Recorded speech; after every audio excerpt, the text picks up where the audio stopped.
Why isn't the camera working? Hold on, did I do something wrong here? Here I am rushing to come on. Yeah, there we go. Sorry. Boom. Wait, what? Hold on. Oh, there we are. All right. Oh, and it's a bad camera angle too. Hold on, let me fix that. There we go. And we'll do it like that. Why does that look? Is the camera mirrored? I don't know. I don't know how all this stuff works. Yeah, no, I'm alive, guys. I'm sorry. I had to delay the show. There was some, well, as many of you know. By the way, welcome to the High Noon Rant. I am Pugs Moran. We do this every day at noon. Today, many of you know we do the show from the beautiful One Percenter compound here in Highland Park, Texas. A beautifully affluent community here in nestled right in smack dab in the middle of Dallas. My fancy neighbor lady, I got a fancy neighbor lady who first of all, they've got a corner house in Highland Park. And I don't know, house probably 8 million. I don't know, whatever it is, but she's right next door. And the property lines in this stupid city, this is such a stupid vanity city. People only live here to have the zip code. That's it, because they get shit yards. Their neighbors are right on top of them, and their houses are super expensive. Anyway, this lady lives next door to me. She only lives there half the year because she's got a place in the Hamptons. Yeah, she spends the summers in New York at her place in the Hamptons. So the house is always empty. So it's just, the housekeeper who's there. And I see her a lot. She seems cool. It's like, hey, what's up? But the lady's back. The lady's back from her, 6-month sojourn into the Hamptons. And apparently she decided that today, starting at about 10 a.m., she was going to have the tree surgeons out. So as you can see, I don't know, you look back this window, can you see any of the branches or anything? I don't know. Can you see anything? Anyway, it's just nothing but trees. And so right outside this window, right on the property line for the past 90 minutes has been 3, not 1, 3 chainsaws going. And I thought that would be funny. We could start the show, but it was really just so awful. And the dog was going nuts. It was absolute mayhem. So that's why we're late. I apologize. They've got it all cleaned up now. They were done. I went down there. I said, hey, boys, how long are we thinking on this? And dude's like, 20 minutes. I'm like, that's cool. I go, let's do that. Thank you, brother. Can I get you something to drink? You want some waters or something? Because I knew the bitch that lived next door wasn't going to help him out. And I'm like, thank you, brother. And I just come back in, and they were done. They did the men of their words, these tree guys. It was crazy. Freaking dog is sound asleep now. Sound asleep. She barked herself out. Had another dog incident that I may or may not talk about, but I don't know. Okay, how was your weekend? My weekend was fantastic. It was a weekend with the boy. We did some things. We'll talk about that at the end of the show. We have a couple of things that we'd like to suggest to you for your entertainment dollar. If you're so inclined, stay tuned to the end of the show. What happens before that is everything about today. That's what this show is.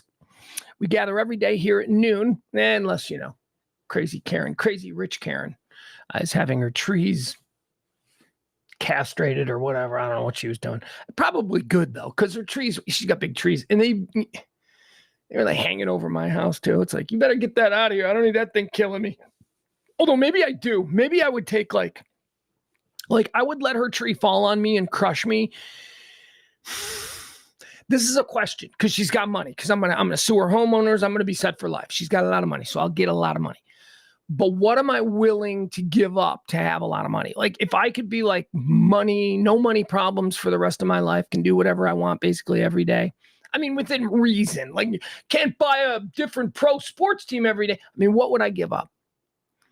A leg? Maybe I'd lose a leg. I'd let her take a leg. Anyway, moving on. That's why we're late today. This show is above and beyond what's going on in my personal universe. It is a time capsule, really. We take a look at 4 quarters. 4 quarters is how I look at it. The first quarter of this show is erstwhile on this day. We take a look back at the history of all the things that have occurred on this day. Not all of them. That'd be crazy. There's been a lot of things that have happened on this day throughout history. Just the ones that I think I can rant on. And that's what this is. This is an uninterrupted 2-hour stream of consciousness rant, me looking at news stories and just giving you my unfiltered take on it. No commercials, no breaks, no music, no nothing. Okay, occasionally a pregnant pause, an exaggerated pregnant pause or two. And maybe sometimes I got to be like, I'll be right back. Like if an important phone call comes in, got to take it. Because this show doesn't, there's other things going on in the world. All right, so that's first quarter. Erstwhile on this day, a look back at the events that have shaped our understanding of this day throughout time. Quarter two, birthdays. We talk about people born on this day. Again, not all of them. That'd be nuts. You know how many people have been born on this day? Just the ones that I find interesting. And then I share them with you. Then we do the deads. Quarter three. Third quarter. I love the third quarter. Most important quarter of a football game and most important quarter of this show, or at least most enjoyable. This is where we sit in judgment. We take a look at the people who have died on this day. We open up their life's resume, and then you, me, and all of us together as one decide whether or not they're going to heaven or hell. Based upon, really, let's be honest, it's me. I decide. But you guys can play along. And that's it. That's quarter 1, 2, and 3. Erstwhile birthdays and the deads. Then we move into quarter 4, which is the bulk, the heavy lifting of the show. All the things that are happening on this day, the events that are shaping our understanding of the world that we are living in, that we are existing in. Everything. Headlines, hot topics, current events, buzzworthy things, all of that. Okay, are you ready to get started? Maybe I should take a drink. By the way, I've checked in with the bio center, and there is a low likelihood of hiccups today. However, I'm about to take a drink, so we'll see. I just don't feel like there's no hiccup brewing.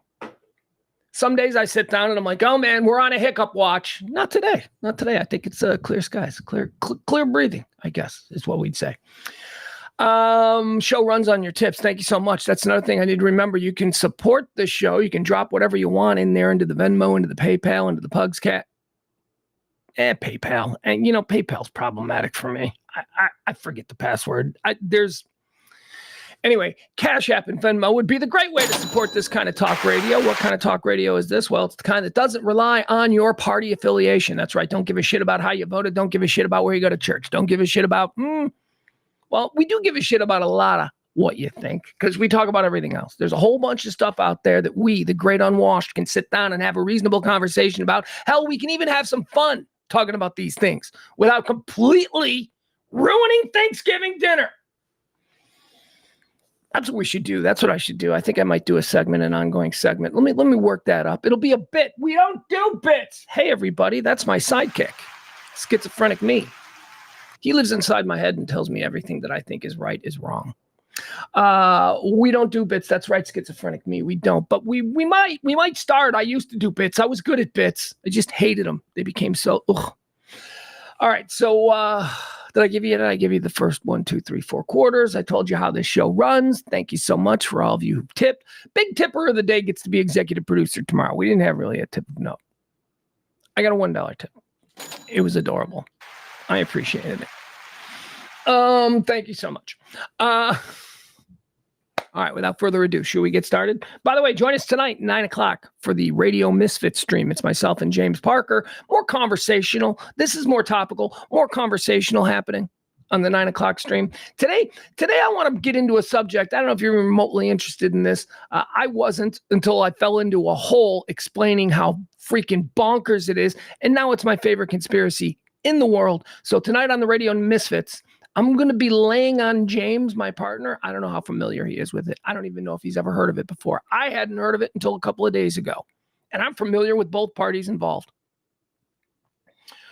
The thing that says Taylor Swift is actually just Anton LaFay's daughter. That she's like some high priestess. That's what we're going to be discussing on tonight's Radio Misfit. My favorite conspiracy, my favorite nutty buckets, bonkers, off the wall. Can't possibly be true, but there is enough like fun, weird things about it that we can go. Argh! So that's not a Radio Misfits. Plus, whatever James brings to the table, he always brings good things. All right, Radio Misfits airs Monday, Tuesday, Wednesday, and Thursday when we don't have something better going on. All right, are you ready? Let's get started. What do I need to do? Anything else? I don't think so. Welcome in. It is the High Noon Rant with me, your humble host, Pugs Moran, the 13th day of November, year of our Lord, 2023. Did you know? November the 13th is the 317th day in this here school year. How many days until we do the thing, right? What's that? I don't know. I lost my place on the page. What did I say? 317? How many days? 48. That's it, genius. Good. Not so great with numbers, but I try. All right, let's get started. The very first thing that we do is erstwhile on this day. This is a look back at the events that have shaped this day throughout history.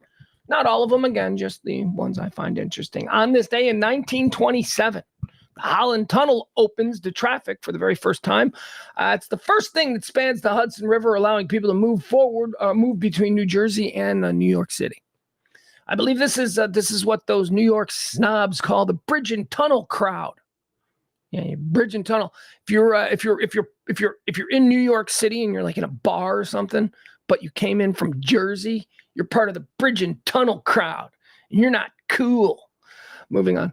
On this day in 1956, the Supreme Court of these here United States declares Alabama laws segregating buses illegal. This is what pretty much caused the end of the Montgomery bus boycott. Supreme Court of the United States getting something right. Think how absurd that is by 2023 standards. I'd like to see a bus driver tell like a black dude on the south side of Chicago that he's got to get in the back. I mean, he wants to be in the back. That's the irony of this whole thing. Look, I understand the principle of it. It doesn't matter the location. It was that they were being segregated to a specific spot. But objectively, the back of the bus is the coolest part of the bus. Says a big fat middle-aged white man. I know that doesn't sound great, but it is true. Ask any middle schooler. Ask any middle schooler that rides the bus. He wants to be as far away from the driver as possible. And I got to be honest, the bulk of my bus riding experience comes from school. So I was veteran of a few CTA buses. That's the Chicago Transit Authority. Veteran of a few CTA buses, not a lot. It's not the kind of thing that you want. You don't sign up for a third tour taking the CTA every day. You don't do that. That's just something you have to do because, things dictate it.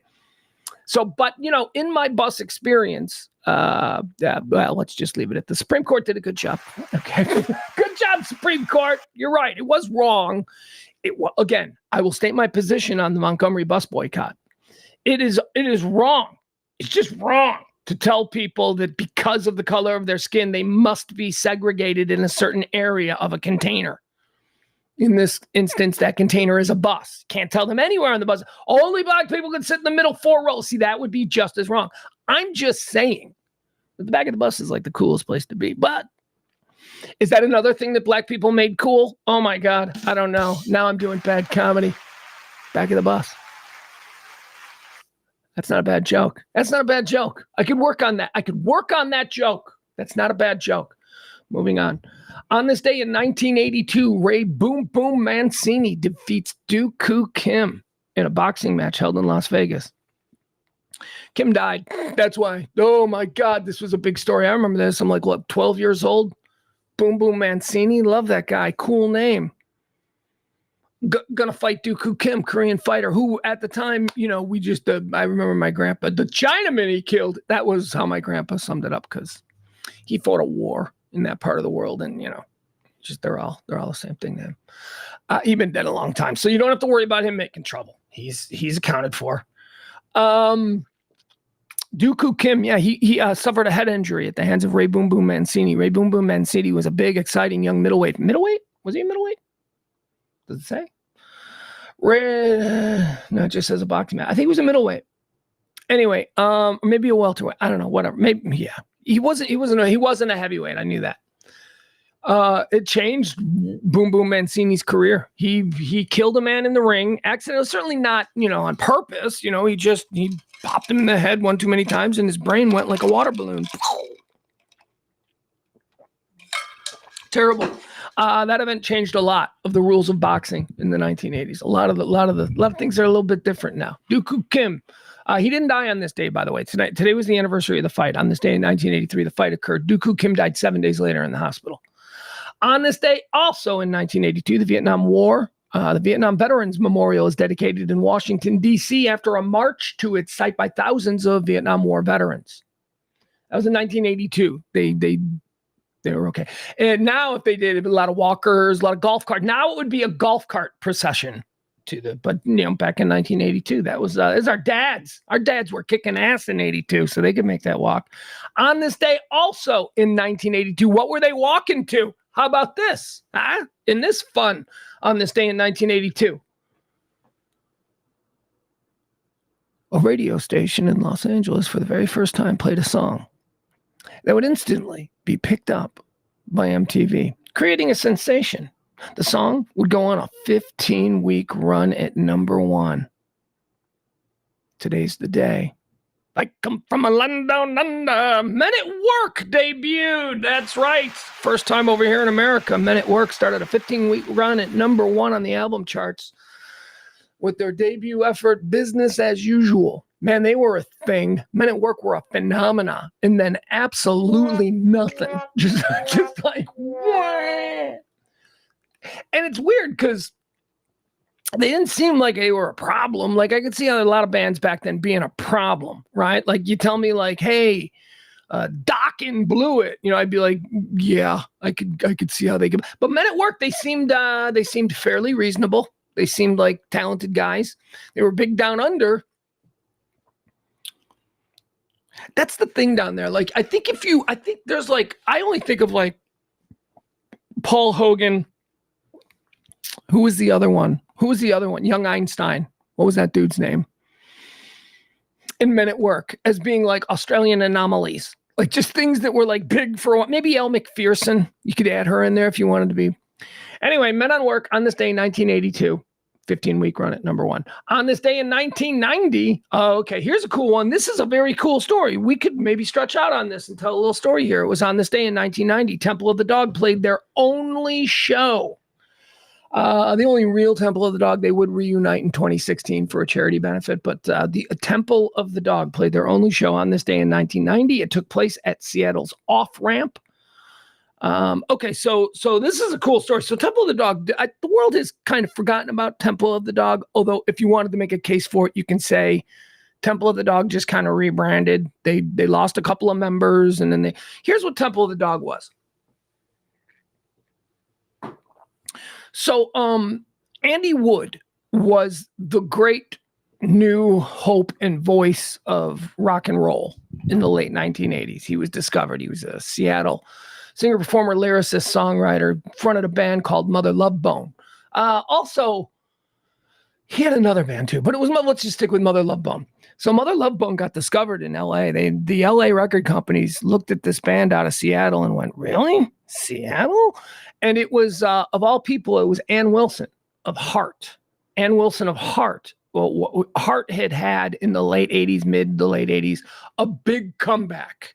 You know, their biggest songs ever were in that period. And Ann Wilson was like, yeah, I live in Seattle. Now that I can call my shots, if the record companies want to come and negotiate with me and all, they got to come to Seattle. So Ann Wilson of Heart made everybody come to Seattle. And while they were there, you know, they're like, she's like, oh, now that I've got you here, let me show you a couple. And Andy Wood and Temple of the Dog was this whole scene that was burgeoning in Seattle. Ann Wilson, or maybe it was Nancy, I'm not entirely sure, brought the record guy says. So anyway, that's where Andy Wood was discovered. They went nuts. Oh, we're going to make us so happy. We'll treat him like a god. And they treated him, basically, they moved offices up there because they saw what was happening with this weird ass, you know, scene in Seattle at the behest of the singer from Heart, or maybe the guitar player. Again, not sure if it's Ann or Nancy, but so then like they record the album, they record the Mother Love Bone album, Apple. And I believe that's what it's called. Anyway, Mother Love Bone, they're getting all ready, man. They got they're going to be launched huge. We're going to hear nothing but Mother Love Bone. And then Andy Wood ODs from heroin. Andy Wood, the lead singer, the main guy, the Jim Morrison, the Kurt Cobain, whatever you want to call him, he ODs from heroin. The record companies have all this money up there. They're like, what the fuck? The hell, man?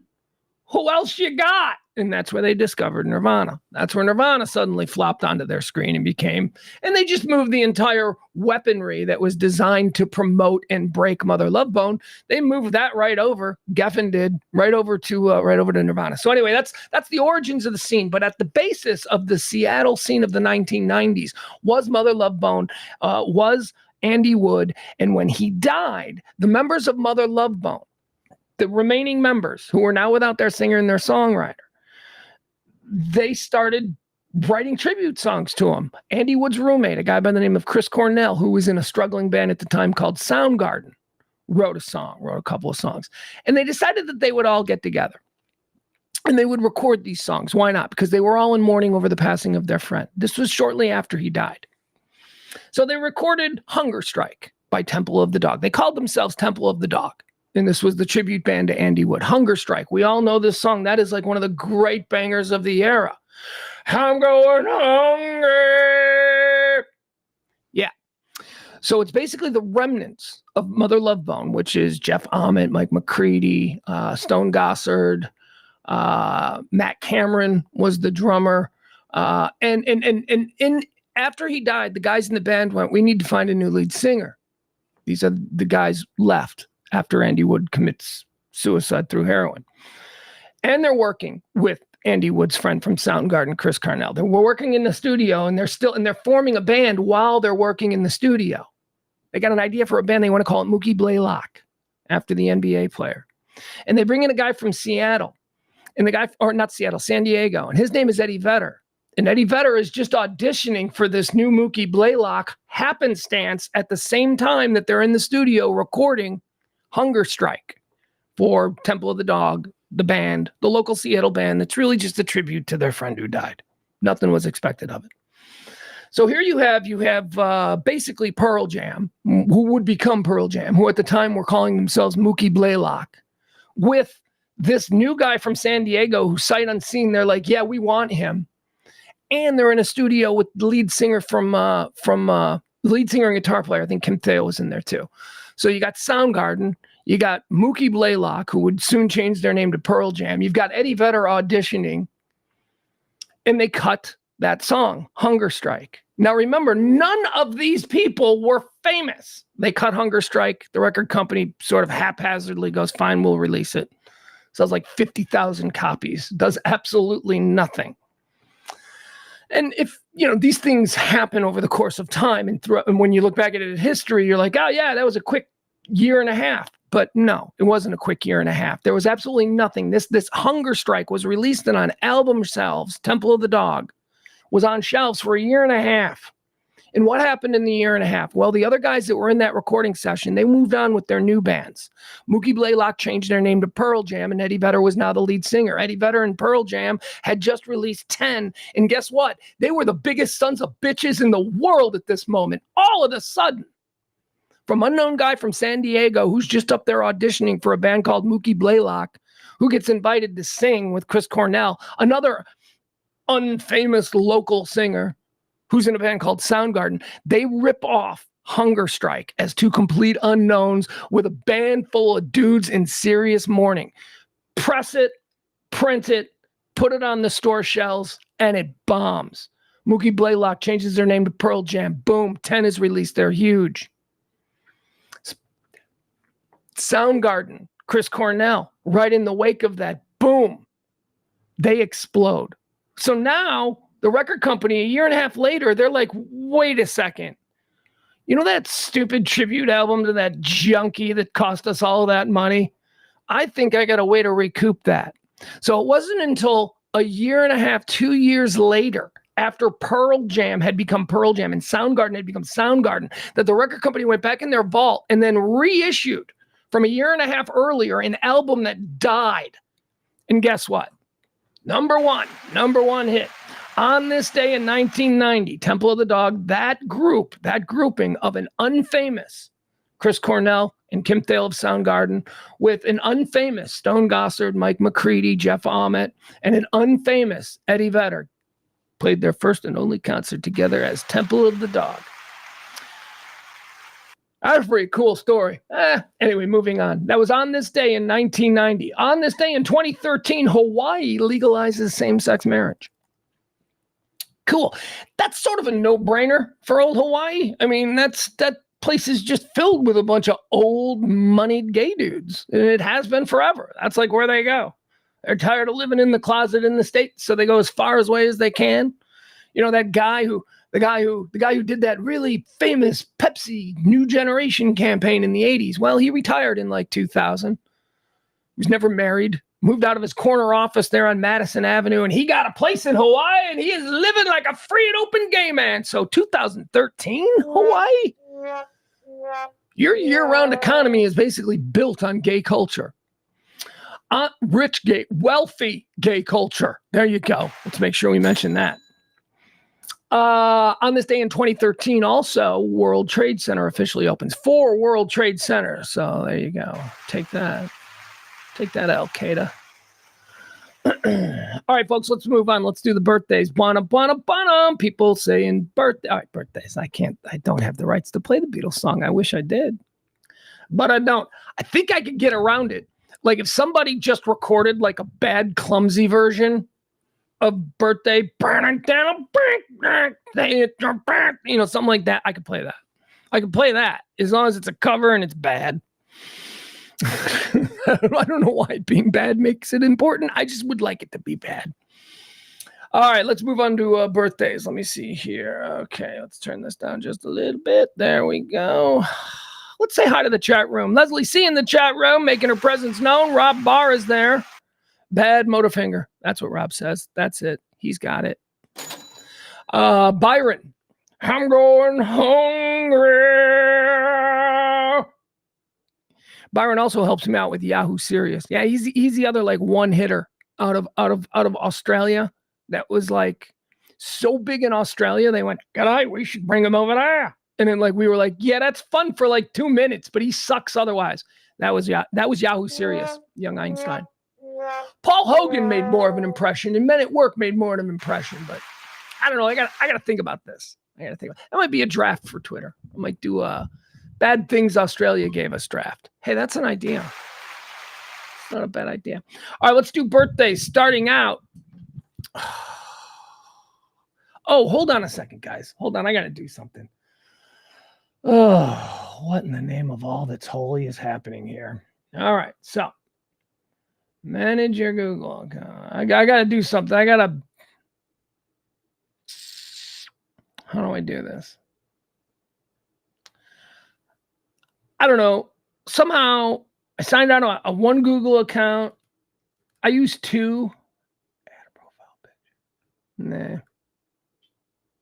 Well, shit. Hold on. Is there anything that I wanted to play? Yeah, there is. I'm going to have to. Just give me a second here. There was I accidentally did something just before we signed on, and I've been meaning to address it, and I didn't. So hold on. Hold on before we move forward. Okay.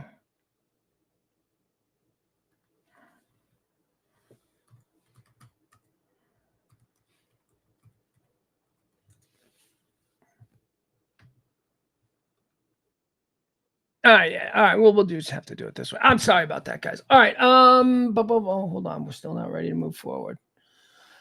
What are we doing here? It's birthdays. Oh, that's right. Okay, I forgot we were in birthdays.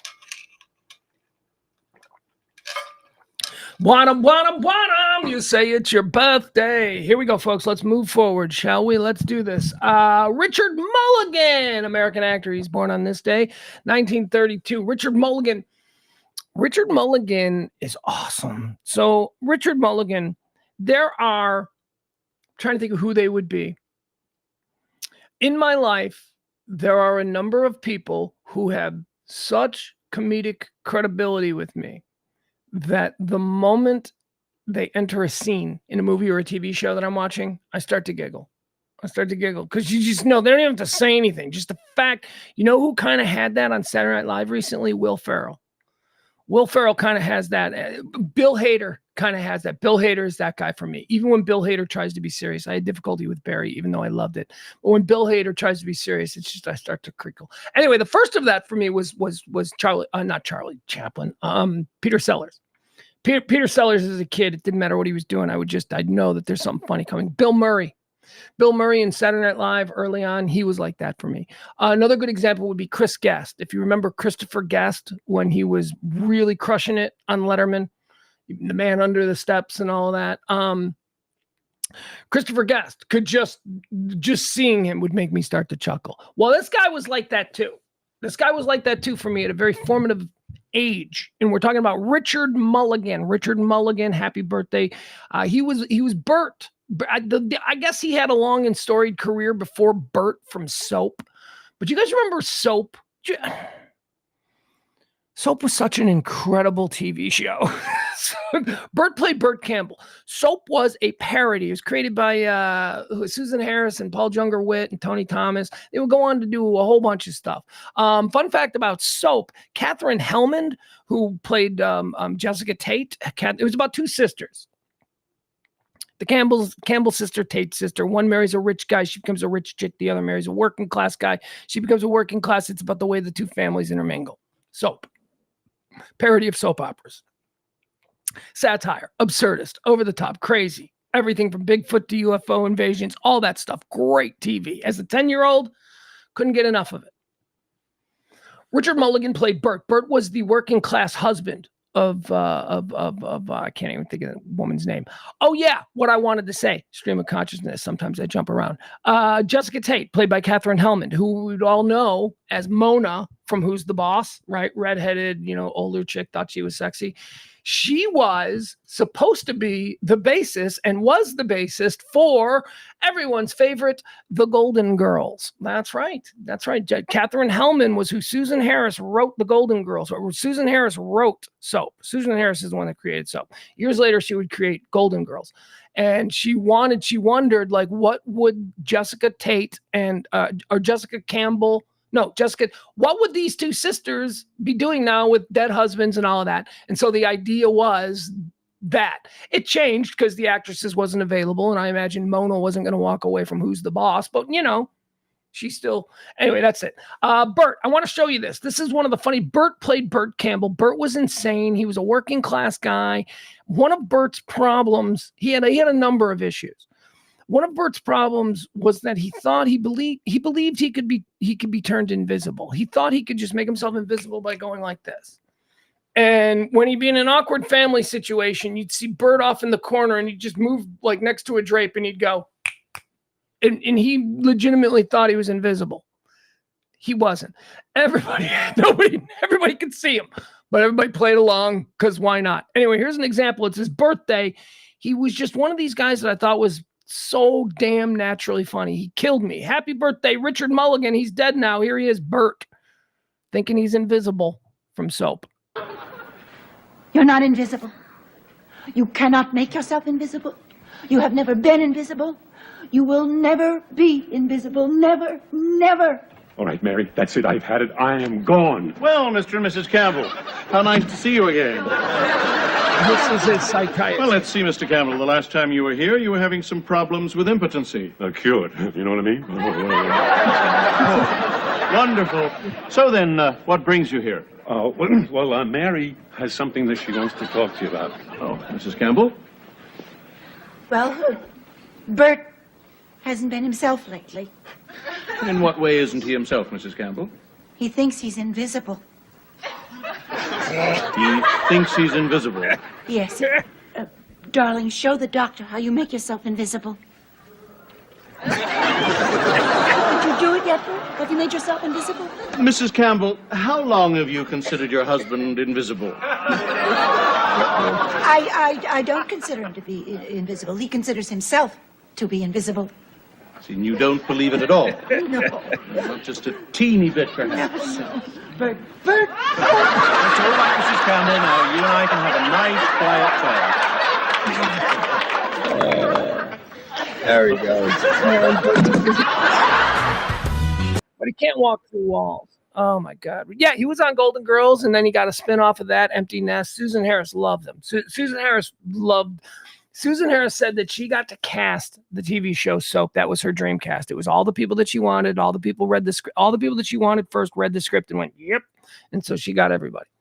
She loved those people. By the way, also the story of Soap, and I really do think that, strangely enough, not strangely enough, these are the things that work. What that would make for a great podcast, like a great podcast series, to explain to people what Soap was, what the history of Soap was. And why is it important? Because it's one of the most important television series in the history of TV. It changed TV. It was ballsy. It was the first television series. This is crazy. It was the first television series to feature a star who was gay, who wasn't a fool, who wasn't the butt of jokes. He was actually Billy Crystal. It was the first thing Billy Crystal ever did was portray Jody Dallas, the gay son.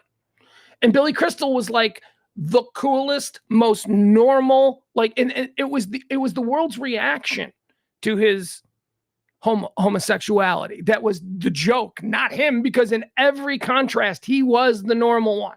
And everybody else was fucking nuts. Bert had a problem with him being gay. Bert also thought that he could turn himself invisible. So, it was such a great show. Regularly counted among the greatest television shows in history. Ran for 4 seasons. Most people don't know it. I barely remember it. I was so young when it came out, but I remember watching this going, fuck, this is crazy. I'd love to rewatch it. I know I have it. It's available places. Like, you can watch it. I think it might even be on Netflix or something. I don't know. But it's so great. So great. Anyway, happy birthday, the great Richard Mulligan. Love that guy. Born on this day in 1934, another icon of TV from that era. How about a happy birthday to Mr. Gary Marshall? If I'm being honest. If I'm to maintain any level of credibility with my television suggestions and critiques, look, Gary Marshall doesn't hold up. I'm sorry. I know we all love him. We love from The Odd Couple to Happy Days to Laverne and Shirley to Mork and Mindy to whatever. Very successful guy. Built ABC. ABC's Paramount Studios was a third also ran nonsense. It was Gary Marshall and Aaron Spelling who built ABC. And then you sprinkle in a little Fred Silverman as president of ABC, who encourages Jiggle TV, which Aaron Spelling was like, yeah, I can do that. You mix in a little Three's Company, and all of a sudden, ABC TV is back on top. But if you ever tried to go back and watch an episode of Happy Days, it's folksy, it's cute, but it sucks. I mean, the jokes are bad, the performances are stiff. It's not a great show. You go back and watch All in the Family. Go back and watch one random episode. I'll tell you what. Let's go Norman Lear versus Gary Marshall, just to see how their art, because that's what it is. It's art. They created it. It was in their head. And they went, this would be funny. Let's put this down and see how people react to it. Well, people reacted to the works of both. So both are artists. But look at their art. You watch a random episode. Just pull a random episode of All in the Family. And then watch a random episode of Happy Days. Then watch a random episode of the Mary Tyler Moore Show. Well, that was James Brooks. That was different. Okay, sure. We'll mix James Brooks in there. James Brooks, Taxi, Mary Tyler Moore, Newhart. Gary Marshall doesn't hold up, is what I'm trying to say. His shit was stupid. Dude, Laverne and Shirley is unwatchable. That is like the dumbest sitcom in it. Those people are all so stupid. It's a kind of a problem that I have with rewatching Three's Company, because Three's Company is unbearably dumb as well. Everything in Three's Company and Laverne and Shirley, everything in both of those shows is based on a misunderstanding. Everything that happens, somebody misoverheard something, somebody saw something with their own eyes and then completely misinterpreted what they were seeing. That's the basis for the humor in all of those shows. They suck.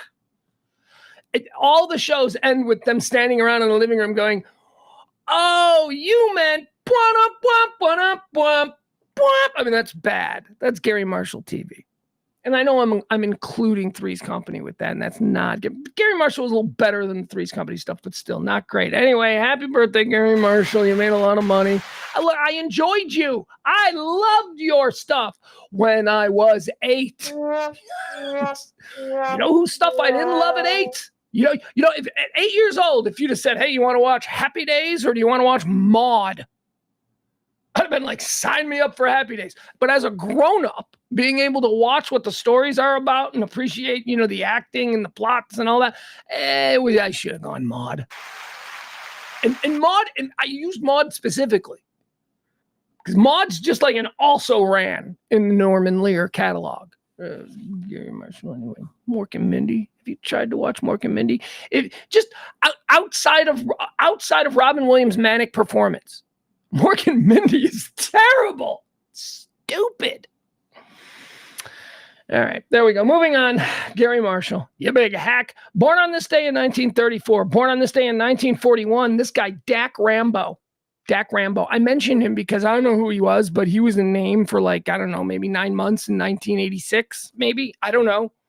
Dak Rambo, that name. That dude had a name. He's an actor, TV actor, handsome. Dak Rambo. He played Jack Ewing. I remember that. I remember he was Jack Ewing in the later episodes of Dallas.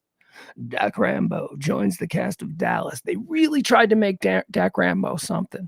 And I was probably like 10 or 11, 12 years old, and I'd hear his name, and I'd be like, yeah, that dude fucking rocks. And just because that name, Dak Rambo. Rambo. The dude's name was Rambo in the mid-'80s.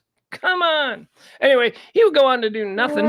I shouldn't say that because he died of AIDS, so maybe that complicated roles for him in the 80s. Maybe that's why we didn't hear much from him after that. But anyway, Dak Rambo, born on this day in 1941. Born on this day in 1947. Here's a real one. Here's a real dude. I've had occasion to be around this guy a number of times. I mean, interviews, yes. Like I've been involved in a couple of interviews with him. He used to hang out with our radio show in Chicago. He was friends with our general manager. They used to run around together.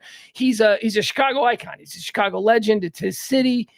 He's one of these guys. He walks the walk. He talks the talk. He is what he is. You will never be disappointed should you run into the great Joe Mantegna. Hey, Joey Zaza! I'm tired of this Joey Zaza! Joey Zaza from Godfather 3. Mantegna is so cool, man. Mantegna is that. He's that. He is that. The guy you see plays the same character in every movie. I don't know he's a great actor, but he's great as that character. Plays the same damn character in every movie. And were you to meet him at the Galleria in Dallas, you should approach him like one of his characters. And you should expect him to be like one of his characters. And what do I mean by that? I mean, you be cool and respectful to that man, and he will give you a nice little moment. That's all you need. You walk up to him like some fool, and, you're going to get Joe Mantegna. You're going to get the guy who was born and raised in Little Italy. You're going to get in Chicago. You're going to get the guy who's, his entire family is all outfitted up. Look, I'm just saying you'll get that. But a gentleman, a real cool guy. He's greatness. Joe Mantegna. I love that guy. Born on this day in 1947. Do you know Joe Mantegna was also in the band Chicago? Very briefly and very tangentially, but he was. Joe Mantegna was a rock guy. That's where he started. He got into musical theater because he was from bands and he was hungry. He was playing in all these like Chicago bands, and he played with the early predecessor of the band, which would go on to be Chicago with all their hits and all that stuff. And it was through his own band that was struggling that he just went on an audition for one of them late 60s hippie musicals that were like, needed people who could sing rock. And Joe Mantegna starred in Hair, which turned into be Hair, like a really big thing. And that's how he got into acting. But yeah, he was like a rock guy. He was like a 60s, early 70s, blues influenced kind of growly rock guy. Born on this day in 1947, Joe Mantegna.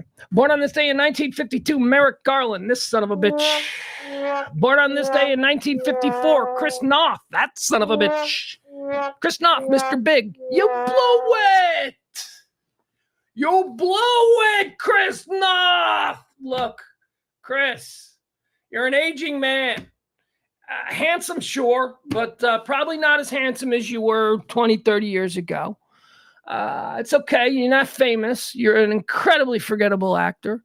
But baby, you struck gold when they cast you in that Sarah Jessica Parker thing that every chick on the planet became obsessed with. You became the idealized great white Wall Street whale. You became Mr. Big, Chris.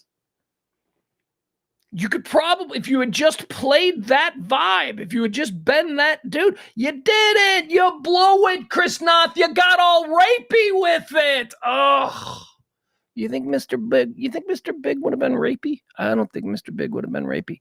Chris Noth went all rapey. Hasn't worked since. You know what the shittiest thing about Chris Noth is? Okay, so he raped a bunch of chicks. Like, there's like enough of them now that you're like, oh, that was his thing. So he would basically just walk into a bar as Mr. Big from Sex and the City, right? And so like every hot chick who's dumb as a bag of hammers is like, yeah. And so like they go up to him. And I don't know, and he took advantage of it, and he did it all the time. And apparently there were enough of them now who are coming forward, totally unrelated to, by the way. These are women all across the country who have never met each other, and they're basically telling the same story. Now, here's what sucks about him. So all this needs to be adjudicated, and I'm sure there's multiple civil suits and all this kind of stuff. I'm not entirely sure where it stands legal-wise. Like, I don't know if there's any, whatever. I'm not sure. But here's what I do know. Chris Noth partnered in a tequila, and this tequila apparently, with the reboot of Sex and the City, you know, where he died. Didn't he die on a Peloton or something? Whatever. Anyway, he by the way, he used that to a big deal. After he died on the Peloton in Sex and the City, he signed like a major deal, like millions and millions of dollars, to be the spokesperson for Peloton. Him and Ryan Reynolds. It was like a whole big Peloton commercial series with him and Ryan Reynolds. Anyway, so he dies. They reboot him for Sex and the City or whatever this thing is, this new show. I don't know. So they reboot him, they bring him back, and he takes the opportunity to sort of decide that this is where he's going to launch his big tequila. And he gets the tequila noticed by all of these Sex and the City reboot parties and all this shit. So anyway, the tequila is now kind of taken off and it's becoming a hot thing. And oh, did you know this is Mr. Big's tequila?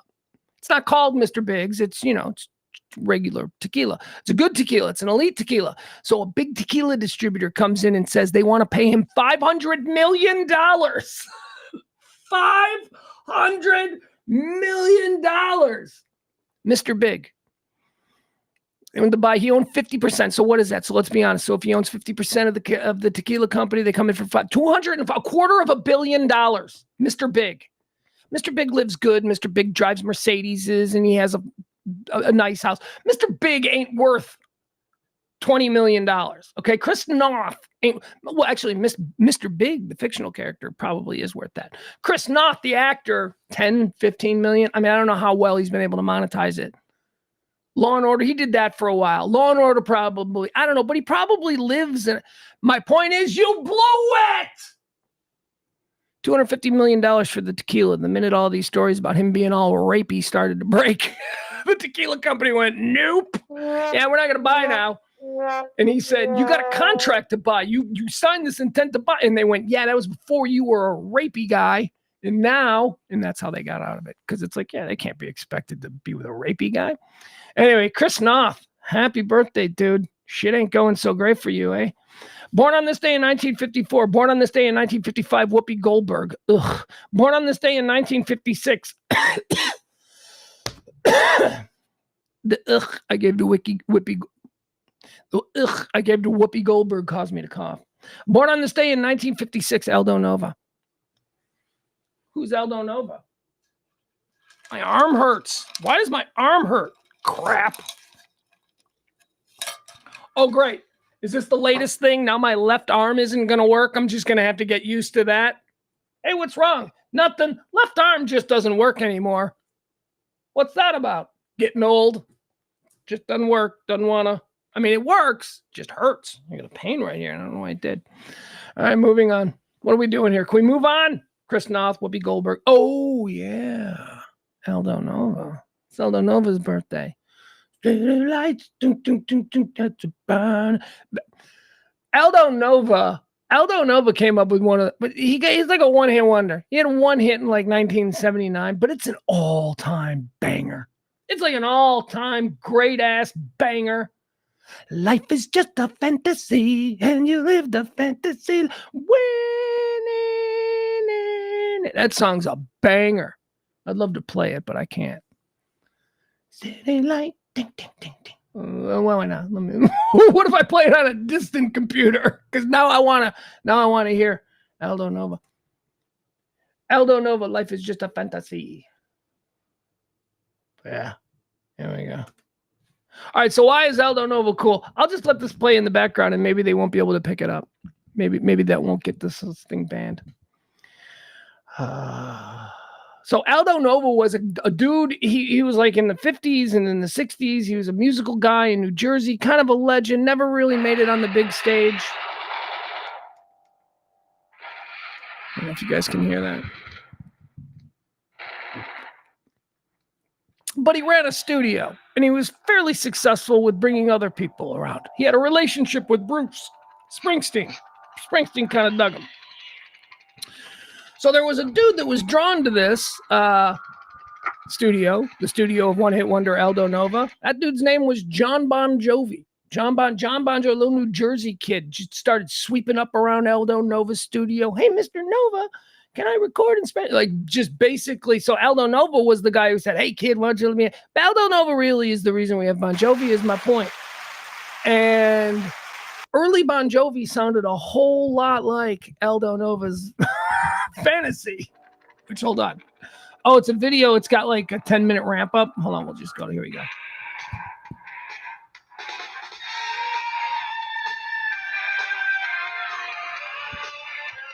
One hit wonder. We had to go through this in order to get Bon Jovi. Anyway, there you have it. Aldo Nova, happy birthday. City Lights. Aldo Nova.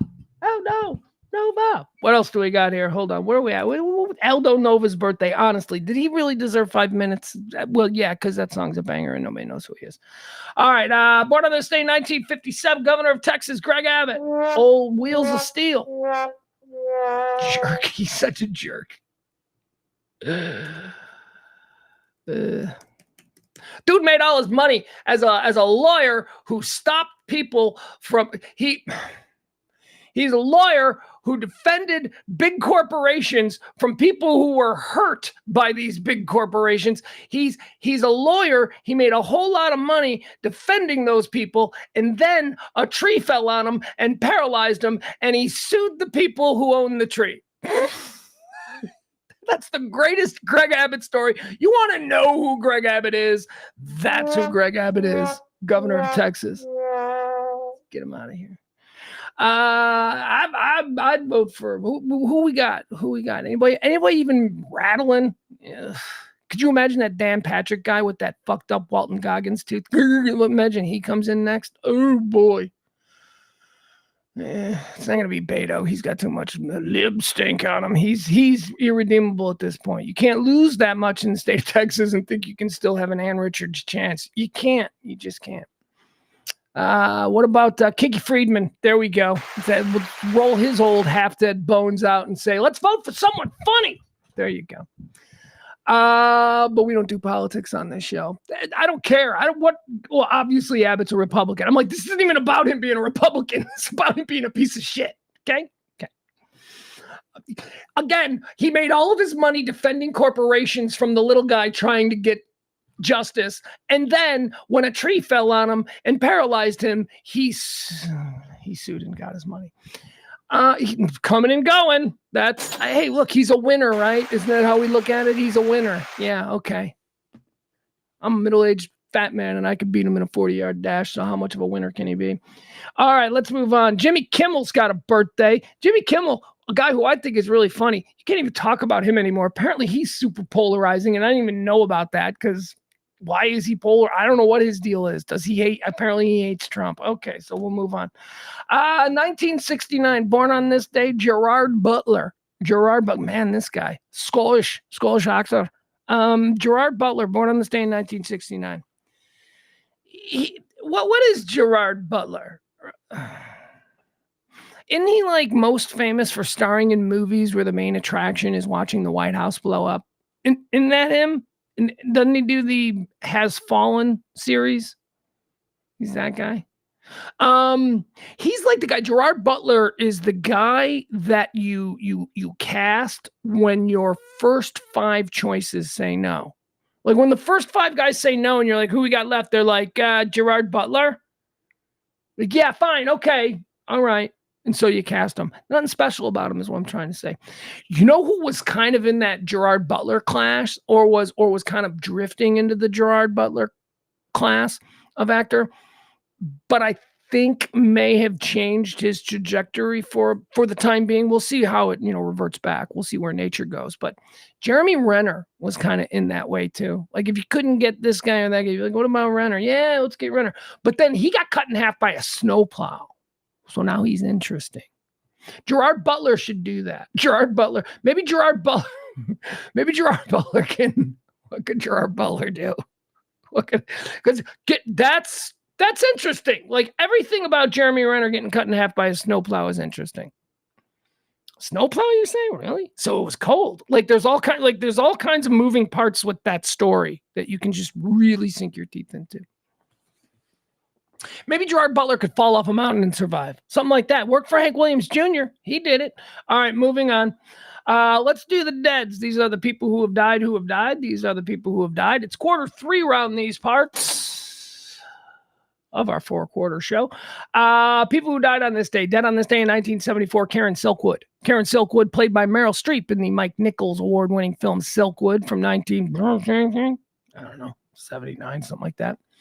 Karen Silkwood, we got to decide whether she's in heaven or hell. Karen Silkwood here's from the movie. Here's what I know from the movie, but I also know other things about Karen Silkwood.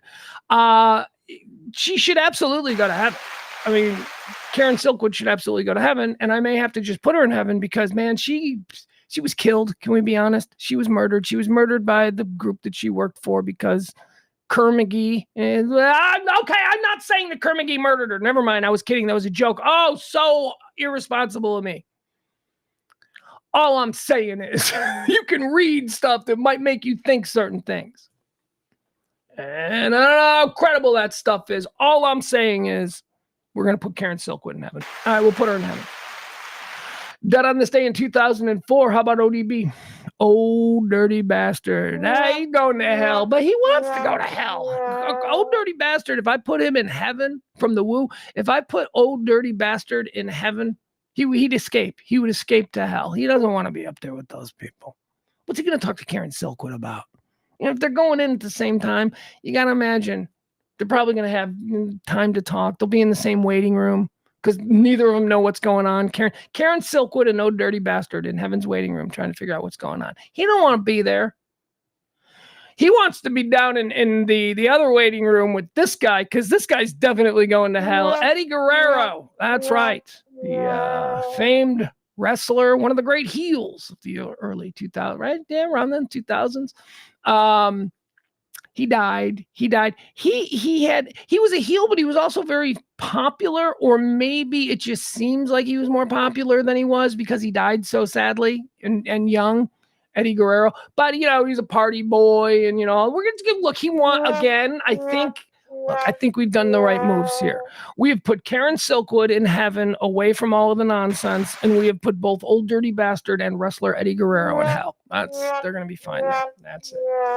All right, folks, that's going to do it. That's the first 3 quarters of the show in the books. Now we move on to quarter 4. That's where we take a look at all the headlines, the hot topics, the current events. We don't spend too much time on any one subject. I give you why it's trending, my hot take, and then we move on.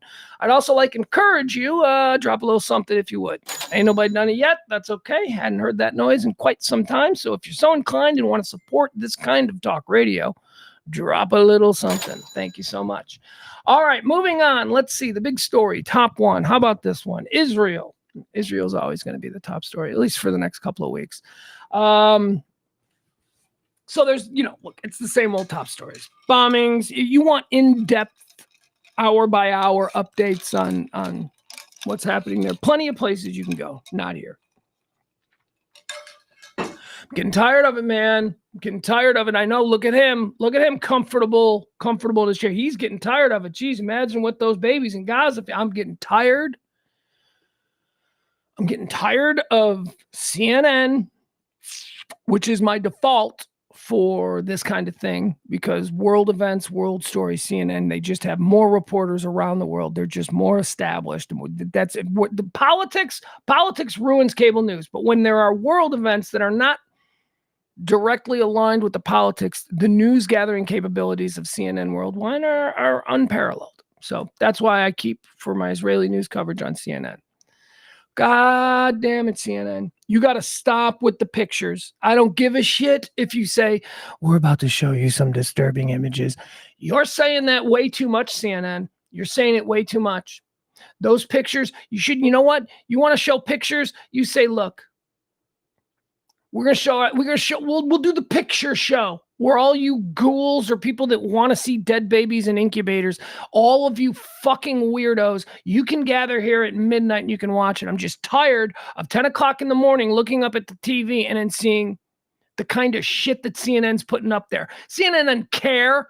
That CNN putting it up there isn't, look at this atrocity. We must do something. They're not doing that. They're putting it up there to go, look at this. How's that make you feel?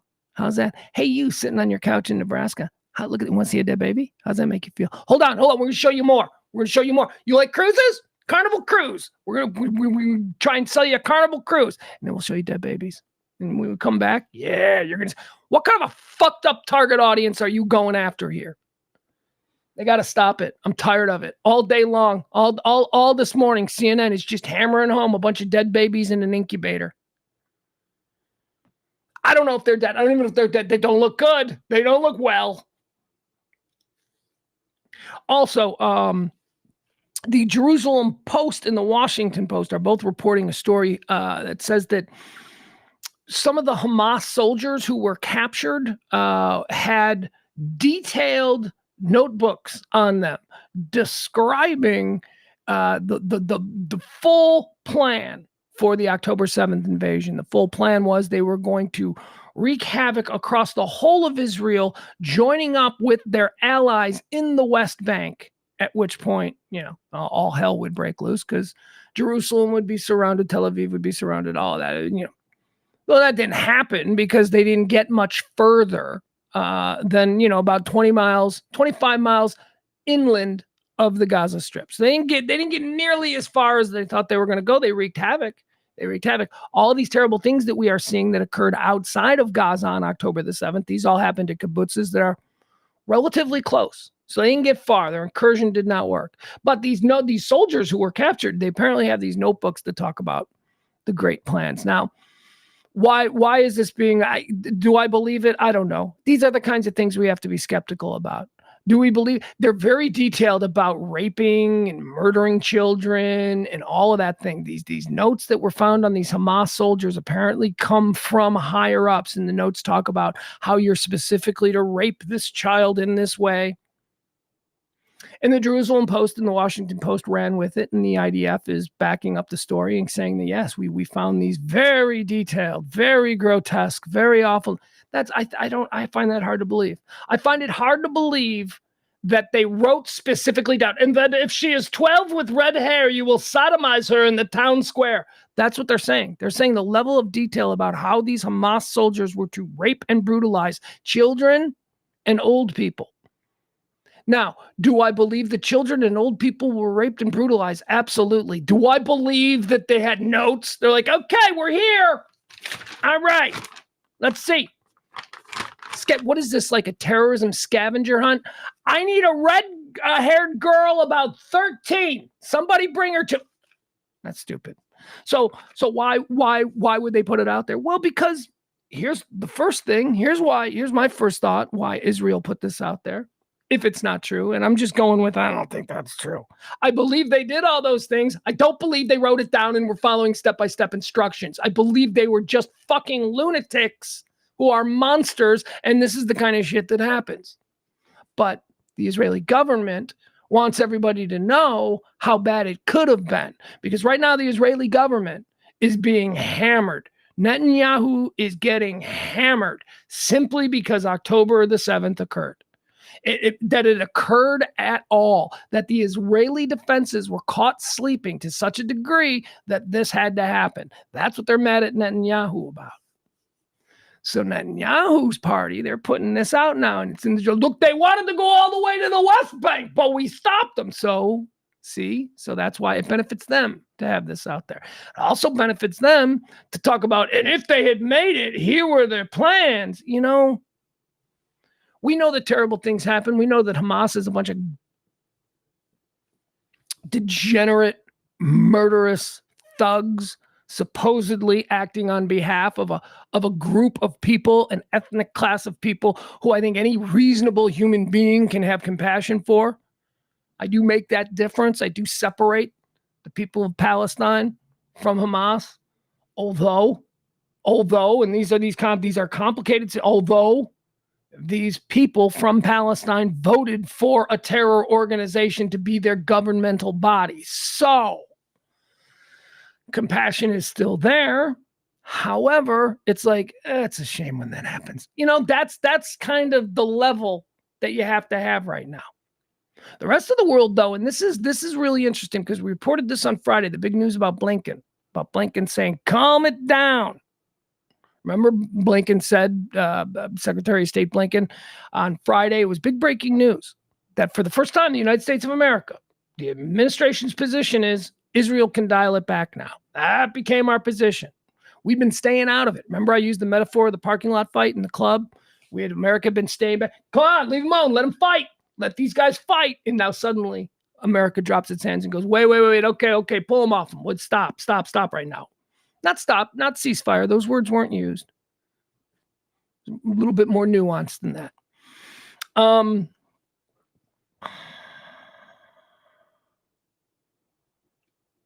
Trying to think of what else is happening over there. So the world is now going, okay, enough.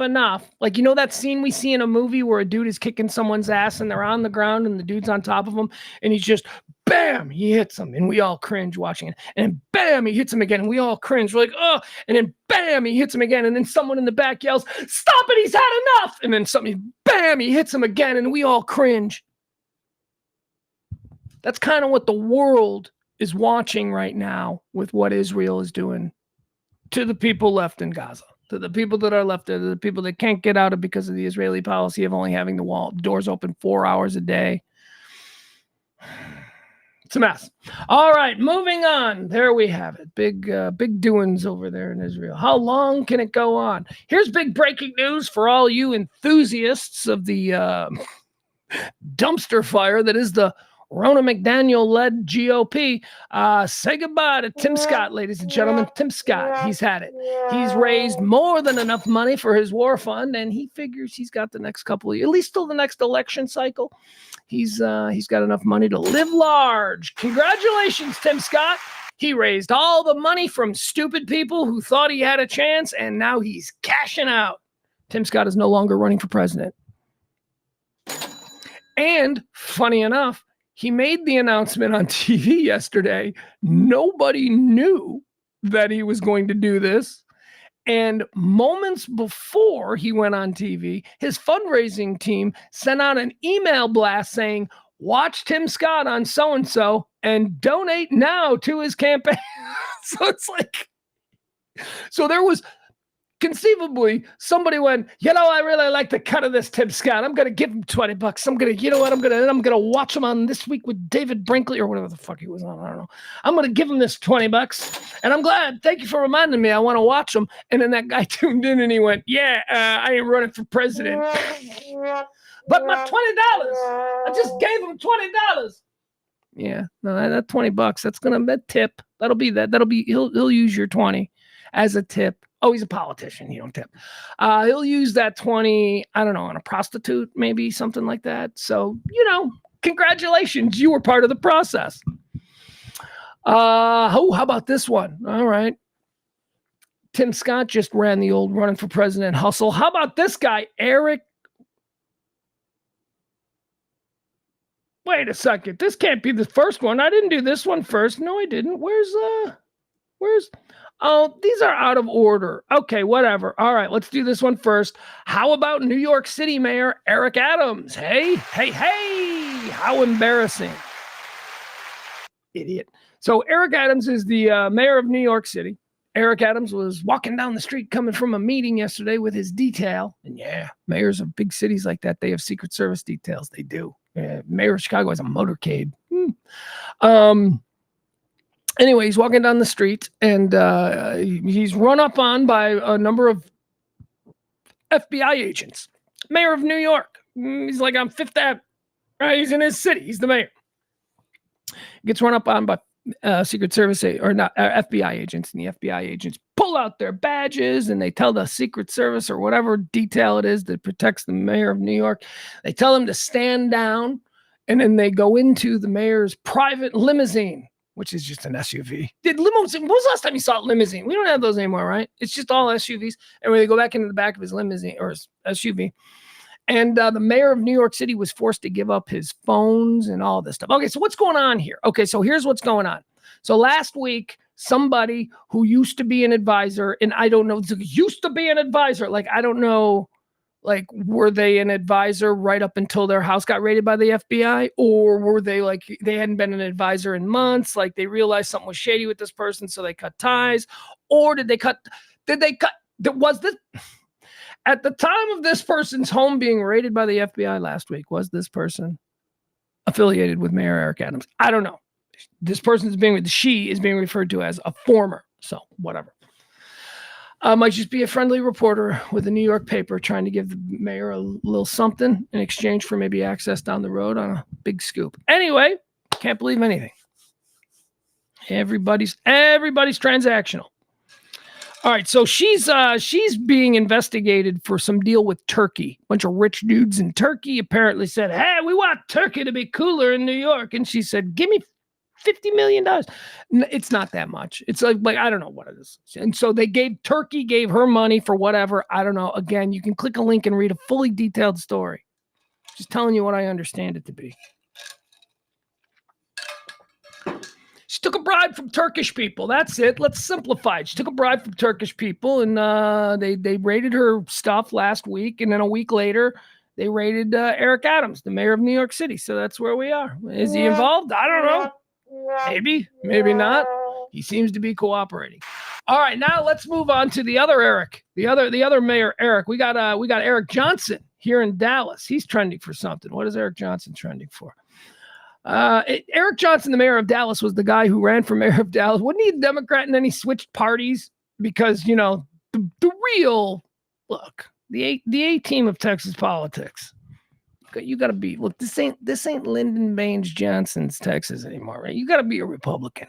And this guy, Eric Johnson, the mayor of Dallas, a Democratic mayor of Dallas, I think he's looking for higher office. And I think maybe he knows that you can't really, so he switched. Why not? Why not switch? Why not?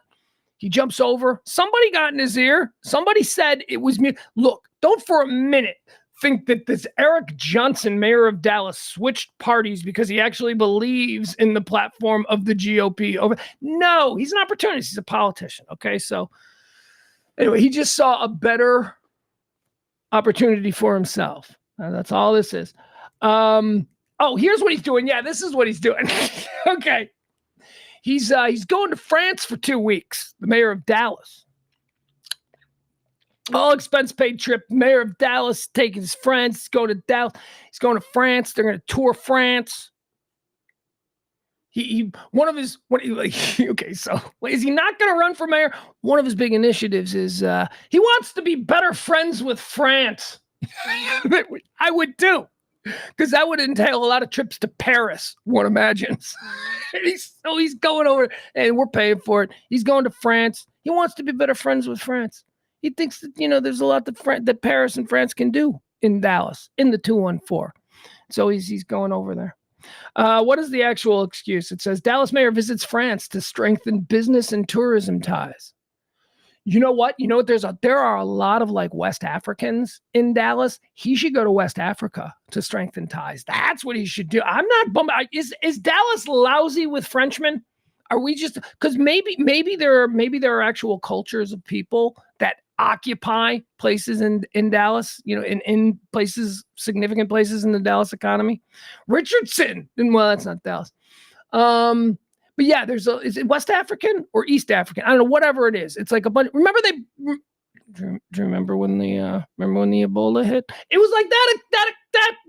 There's a lot of them. Maybe he does that, but he won't, because Eric Johnson doesn't want to go to West Africa. He doesn't want to go to Cameroon for 2 weeks. He wants to go to Paris because he's out anyway. Because remember, he was elected as a Democrat and he just switched. So now he's just going to spend the people of Dallas's money trying to build relations with Paris.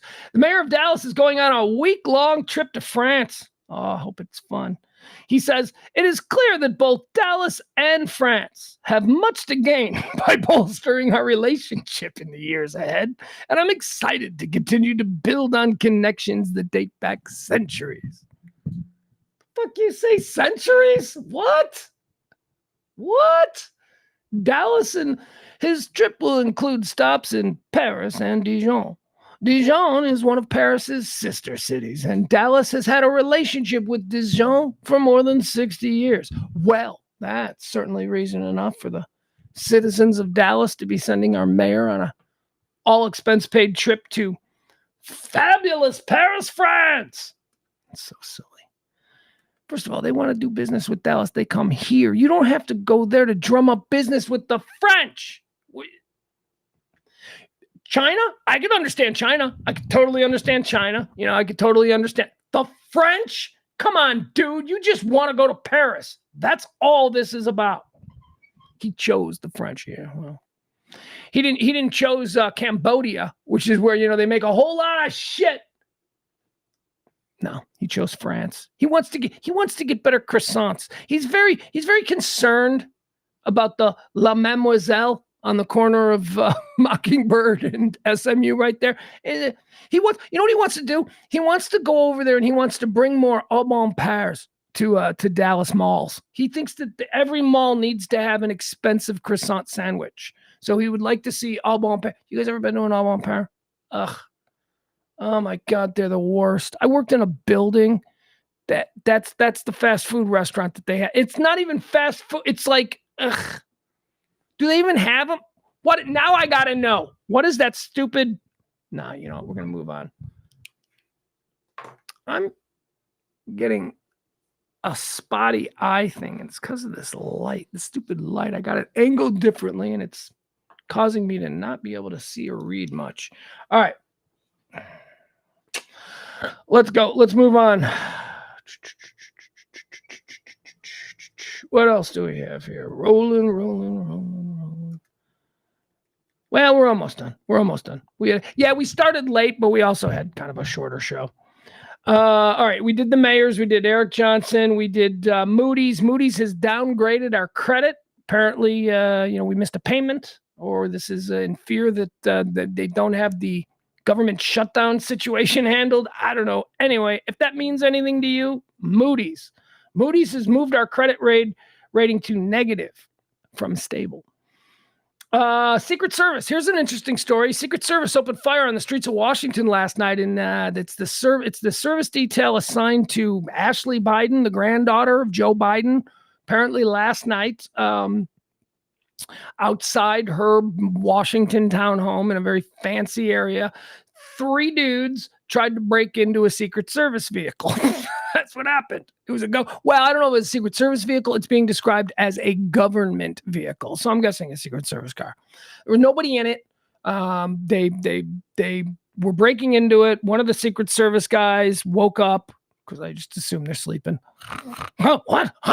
And then he sees like 3 guys breaking into it. And it turned into a thing. They wouldn't run. Apparently, at some point, a Secret Service guy fired his weapon. They're on the street. Nobody was hit. They're in the wind. Moving on. At no point was the protectee, Ashley Biden, in any trouble or any she was in no danger. She was asleep the whole time. She's probably hearing about it now. As I understand, she's a big listener. Ashley Biden. All right, so that's why Secret Service is trending. Also, we're looking at record air travel. They're saying this weekend, this weekend. Yes, this coming, this Thanksgiving, whatever they're saying Thanksgiving weekend involves. Busiest of all time ever. Transportation Security Administration, better known around these parts as the TSA, said on Monday that they expect record air travel over the Thanksgiving holiday air travel period. Again, what is that? I don't know. Airlines for America, an industry group representing American Airlines, United Airlines, Delta Airlines, and others, forecast 29.9 million passengers. I ain't going nowhere. Just there you go. That's all you need to know about that. You traveling for Thanksgiving? Ugh. The most difficult day of air travel that I've ever experienced occurred on Thanksgiving. And it was our first year. Kelly and I had just moved to Dallas from Chicago. We had begun, like, I think we moved here 2 weeks. We were supposed to move like the week of September 11th, but then September 11th happened, so we got delayed by 2 weeks because of airlines and all that stuff.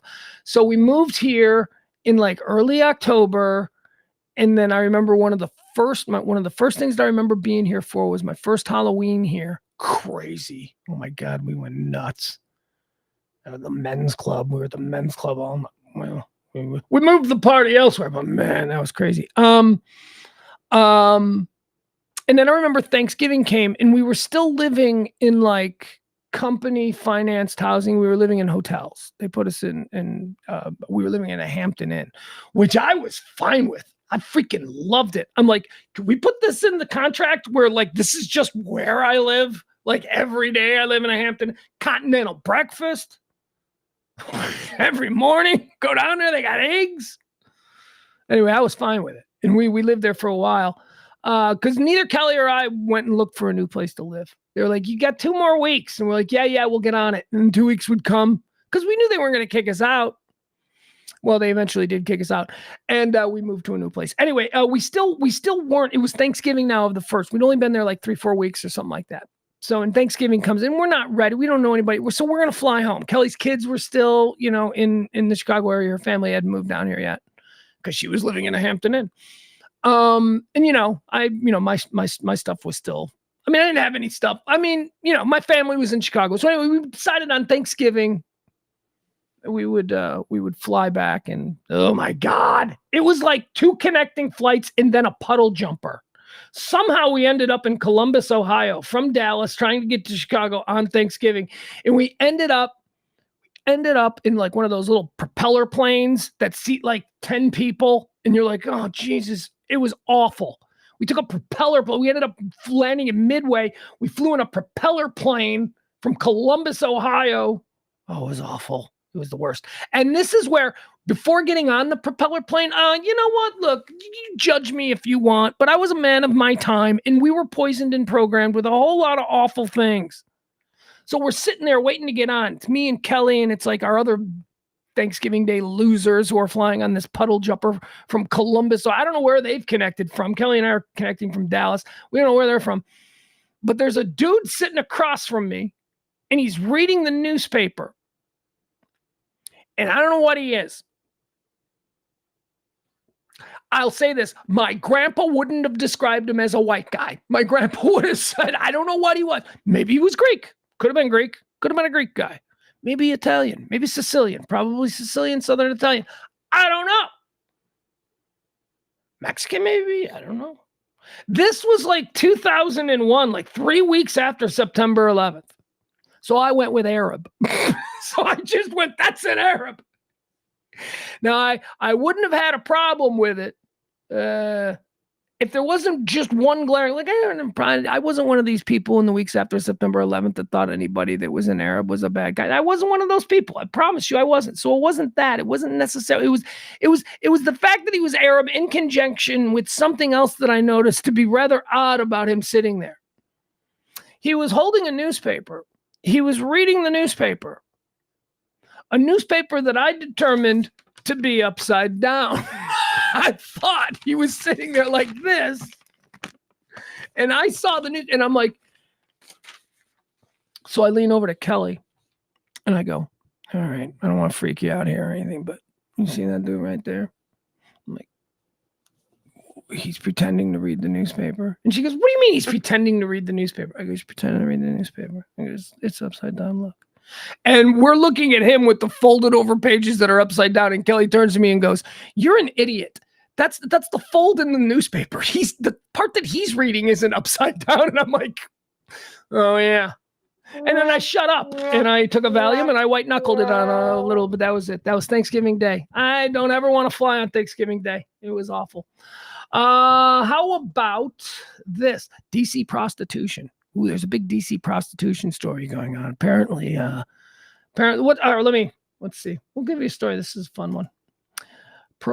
So there's a list, because that's all we want to know. Whenever these, look, prostitution, you guys, is a crime because it's immoral and it's against God, and it's just bad.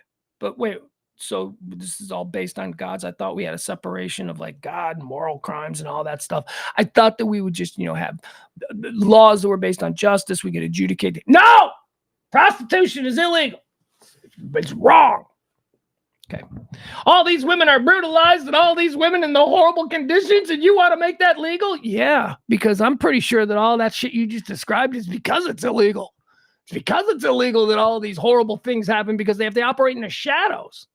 You make it legal, you tax it. Come on, there's money to be made there. I know we like that as a country. So anyway, whenever these prostitution stories come out, it's always like, there's a list of powerful people. So what is it about? I'm wondering, is it actually about your moral objection to what this means? What, having sex with someone you don't know for money? Is it really your moral objection?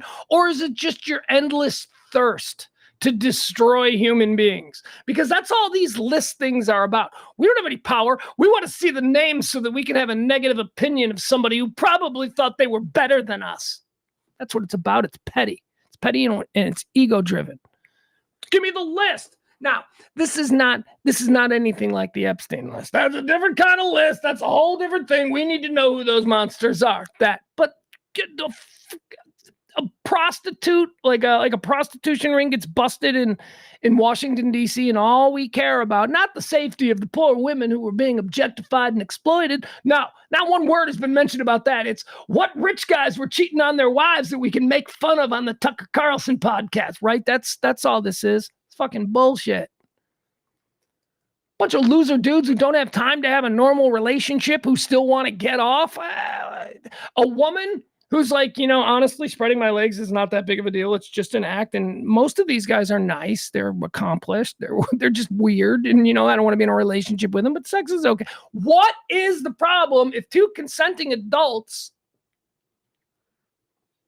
I don't know, feds pursue client list of powerful Johns after bust of high-end prostitution ring?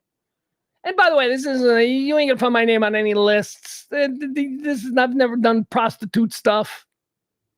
No, like not like that. Well, no. Okay, let's just stick with that. Just because there's something that's like, well, she was a stripper. Well, okay, all right. No, but no, none of that. But I don't have a problem with it. I really don't. Don't have an issue with it at all. Hold on, I gotta move this light because it's driving me crazy.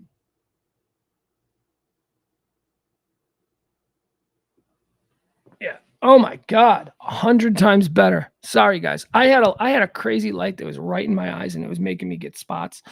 All right. The Justice Department does not typically become involved in breaking up local prostitution rings. But the sex network raid that federal prosecutors announced Wednesday was no ordinary operation. Go back to Heidi Fleiss. Remember, it was all like, Charlie Sheen. It's like, well, okay, so we embarrassed Charlie Sheen for 6 months. Has anything changed about Charlie Sheen? We still kind of, is it that we're shocked? Oh my God, Charlie Sheen does drugs and parties with prostitutes? Who didn't think that was the case?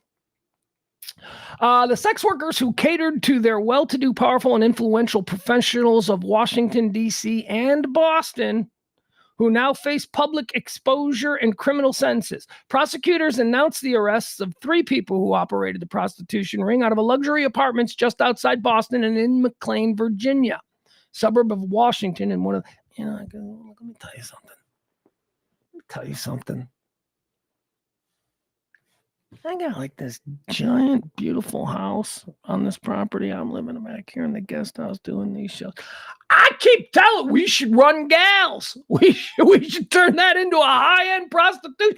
What? How bad is it? Like if I would just like lived back here and just like what would my involvement be? I don't know. Well, he doesn't want his involvement. That's him, his thing. It is his property, and I probably couldn't tell him because he'd be like, no. And I'd be like, but man.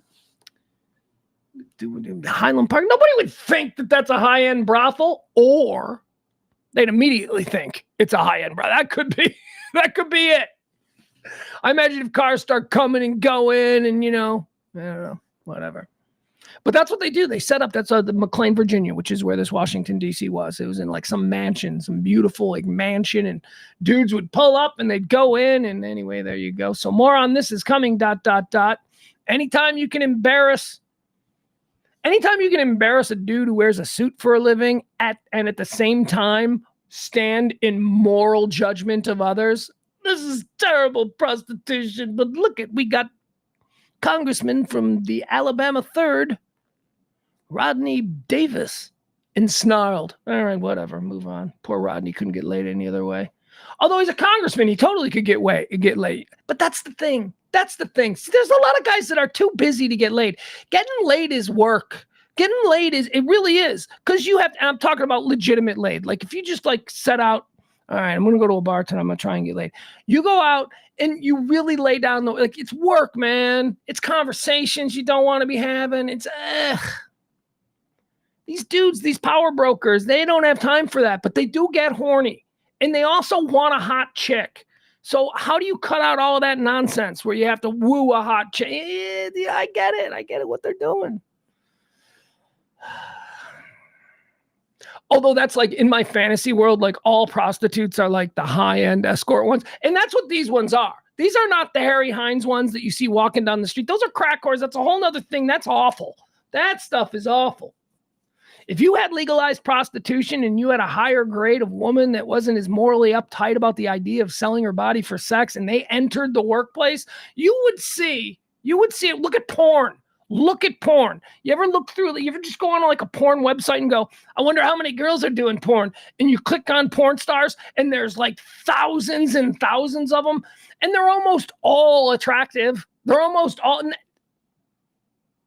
Women are not as, we're protecting the ladies' virtue. Look, this world has been stacked up against women for a very long time. The one thing that a woman can do and hold over a man in order to get a leg up, and we're going to somehow demonize that, is,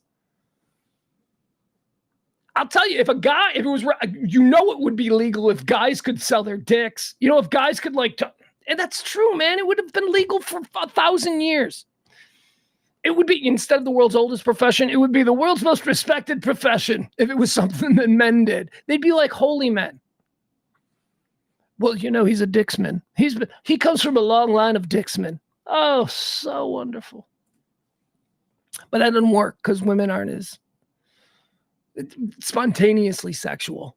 Or maybe they are. I don't know. Let's move on. Acapulco. Let's talk about Acapulco. Boy, that's a place that's seen a lot of hookups. Acapulco is in the news.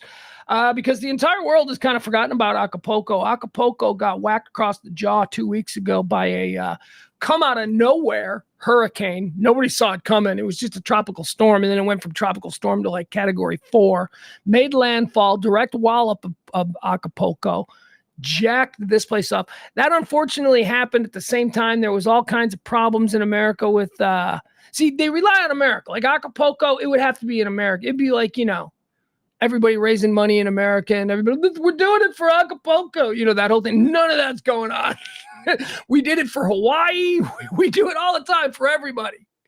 Nobody did it for Acapulco. Well, it's not America. No, but still, we even do it for other places. We did it for Haiti. We did it. Come on, Puerto Rico. We do it for other places. And enough Americans have been to Acapulco. Acapulco is like America, Mexico.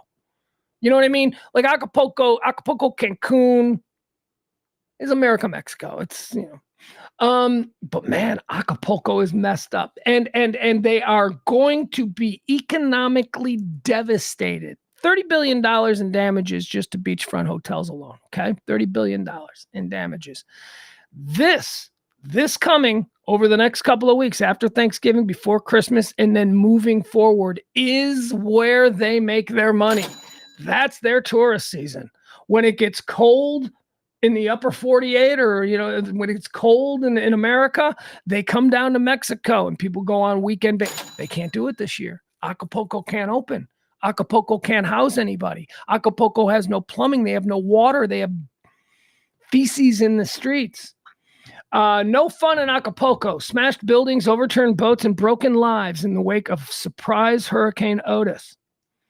Acapulco's iconic cliff divers are ready to resume their daily shows, but there are no spectators to witness their death-defying leaps from the craggy heights of Las Quebradas into the churning sea below.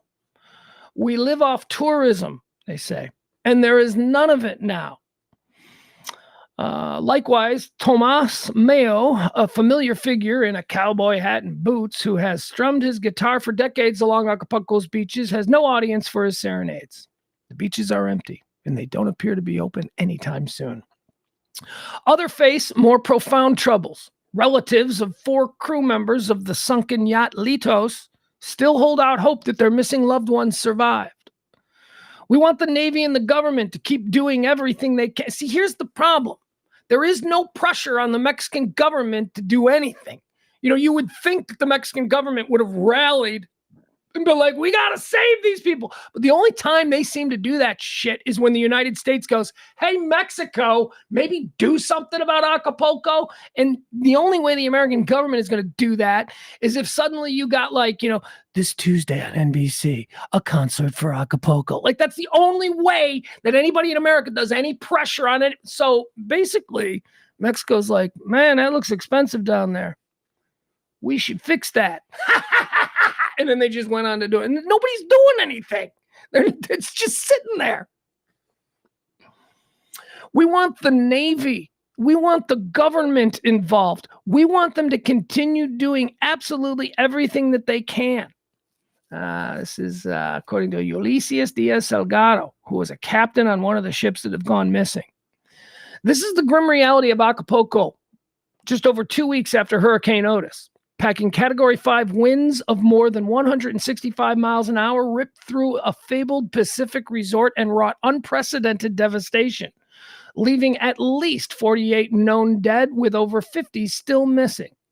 And exacting damages upwards of $30 billion. Jesus. Acapulco's glitziest hotels and condominiums are windowless husks. The one-time hideaway of Johnny Tarzan Weissmuller and Hollywood pals like John Wayne reduced to a pile of rubble. Overturned yachts lay in the streets and smashed fishing vessels bob in picturesque bays. Residents being together. Anyway, it's fucked up, man. And nobody's talking about Acapulco. This is like what, maybe this is what the big resorts wanted. You know what we can really use? We can really use because wasn't Acapulco like big in the 60s? And then like now people more go to Cancun or Playa, places like that. Maybe that's what they want. Wipe the whole place out and let's rebuild Acapulco with friendlier deals for American resort companies and all kinds of things. Anyway, Acapulco. It looks bad. We got a death to report of a television guy, pretty successful. I don't know who he is because I don't watch any of these shows, but the producer and co-creator of Euphoria and The Idol. Remember The Idol, that big hit and miss from The Weeknd? HBO Max tried to force down our throats. Kevin Turin was 44 years old, producer, co-creator, young up-and-coming Hollywood executive on the make. Anyway, Kevin Turin is dead at the age of 44. I don't know how he died. There's like no details coming out here. Deion Sanders. Deion Sanders is trending. Deion Sanders is trending because boy, oh boy, this is why they play the games, people. It's why they play the games. Remember when Deion Sanders started out the season and everybody's like, he's the greatest coach of all. Look, here's what's going to happen. Deion and his son, his son's going to enter the draft and Deion's going to be a head NFL coach of a team that drafts his son. It was like after 2 games, people were like, you do know Colorado sucks, right? What are they, like 4-5 or something? They're not even a 500 team. They started out real exciting. Deion's got this team. And then they just suck. They suck. Quarterback's good. Deion Sanders' kid's a good quarterback. He really is. But they just don't have the talent there. So there was an awful lot of hype. Coach Prime, remember that? It was all very, Coach Prime is great. And then 6 weeks after that, we take a look at the schedule. We're like, my God, they've just lost 5 games in a row. I think it's 4 in a row. They've just lost 4 games in a row. This team sucks. So that's what they are. That's what the Colorado Buffaloes are. Does that mean Deion Sanders is a bad coach? No, of course not. What it means is that we once again did that thing where we build somebody up based on an incredibly small sample size. We just assume that that's always going to continue. And then when it doesn't, we delight in tearing them down, which is what I'm doing now. Deion Sanders has got a bit of a problem with people decommitting, and I wanted to read this because I think this is so funny. Dumbass kid, dumbass sports kid, dumbass jock. So this kid, he's a kid. I shouldn't call him a dumbass, but it's a dumb thing. He said a dumb thing. Well, you know what? I guess honestly, if we're going to allow people to say dumb things, I think the kids are the ones that we allow to say dumb things, right? Okay, so I take it back. He's the top-rated receiver in the state of Florida, or the third best receiver. Here's a weird thing. He's the third best ranked receiver in the state of Florida, but he's the number one ranked player in the state of Florida. Isn't that weird? Anyway, I mean, he must be good at kickoff returns and other things. Anyway, 5-star recruit. He's decommitted. He decommits from Colorado. He committed to Colorado last year, and he has now decommitted from Colorado. He's like, yeah, I don't know. That prime stuff seemed fun, but they kind of suck. I don't know is he still going to be there? Because like everybody's like, he's just trying to get a pro job. He ain't getting a pro job with a 4-5 record. I'm sorry. He's gonna have to win in Colorado. And that means there's gonna need to be a number of not draft classes, but recruiting classes and all that. So we'll see. But you gotta give him time. Deion Sanders sucks as a coach. No, he doesn't. We don't know. We have no idea. We know that at Jackson State he did very well. And we know that he seems to have magnetism and players seem to want to play for him, but Colorado doesn't have the talent. We can't really judge whether he's a good coach or not. Let's give him like 4 years. Let's give him 3 years. Let's give him a full recruiting class and see what he can do with it. Then we can judge. But, people are thinking that he's just using Colorado as some sort of stepping stone to, coach of the Dallas Cowboys. Oh, my God. Holy shit. That would be hysterical. The part of me that like loves when the Cowboys shit their pants would love Deion Sanders to be made the head coach of the Cowboys, because that would not go well. But anyway, so this kid, Winston Watkins Jr., a 5-star recruit, he decided to decommit from Colorado. And his reason, and this is funny, okay, so it's a dumb kid. Let me get it for you.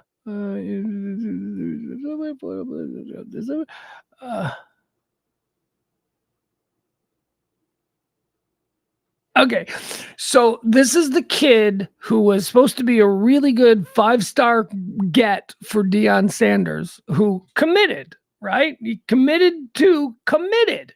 I'm going to Colorado, put the hat on and all that stuff, this high school kid. He decommitted now. And here's why he says he decommitted after committing. Again, a high school kid. I didn't want to limit my opportunities. I already have, because when you're committed, some schools try not to talk to you, Watkins Jr. told Rivals. I have a lot of schools that I want to make sure I'm still good with, because I don't know if Prime is still going to be there when I get there.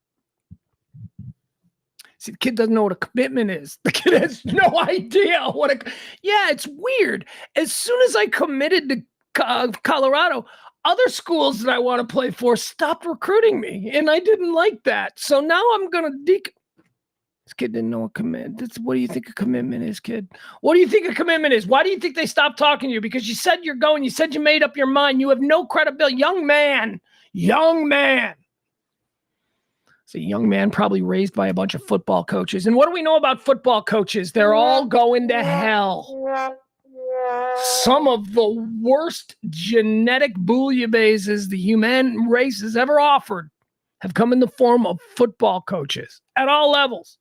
Pee-wee, high school. They're not good people. All right. Speaking of football coaches, here's another one. This is interesting. Can we show this? Yeah, why not? Let's see if we can show this. I got to figure out how to re-sign into my... Good Lord. I want to add an account. Hold on. Are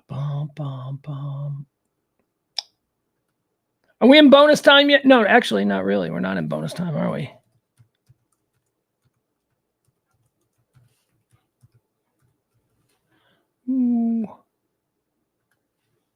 that going to work? Probably not. Okay.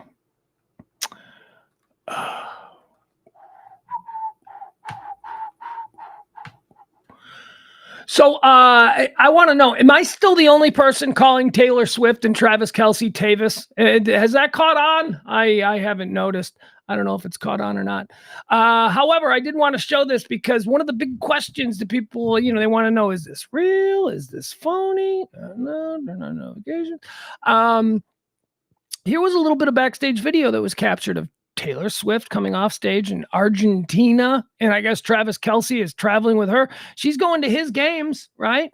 She's going to his games. So he's going to her games, and her games are in Argentina these days. So here, let's watch this. This is recorded from someone backstage. This is Taylor Swift coming off stage and then immediately backstage seeing Travis Kelce. So let's judge the body language. Let's see what's going on here. Okay, so there she is. Look at her. She's got her black boots and she's waving to the backstage crowd. Okay. Now she sees him. Oh, she just noticed him, and now she's running. And there he is. All right. Right into his arm. Direct lip kiss. Not a hug. Not I'm not sure where this relationship is. Not a where are, you know what I mean? No. These are two people who are having the sex. And that is really all we care about, right? That's what we're interested in. Are they having the sex? They are absolutely having the sex. This is a woman. Let's watch it one more time. And she's like, I love my friends. I love them all. I love my man more. And look at him smiling. He's like, look at me. Dude, I got to imagine when Travis Kelce started this whole thing, this was like a weird, if you remember how it started, the whole thing started because Travis Kelce talked about on his podcast with his brother, he talked about how his brother was making fun of him having this stupid crush on Taylor Swift. It was like months and months ago. And then, it became a thing with Travis Kelce where people were like, oh, you still hot for Taylor Swift? He's like, yeah. So there was a point where Travis Kelce, and I know he's Travis Kelce, I know he's famous and rich and a football player and handsome and all that stuff, but there was a point where still in his life, the idea of hooking up with Taylor Swift was like us having the idea of hooking up. And then he did it. He just did it. God, he's amazing. Anyway, let's watch it one more time and let's see if we can figure out, is this real or not? There she is. She's over. She's running in those boots, too. She jumps into his arms.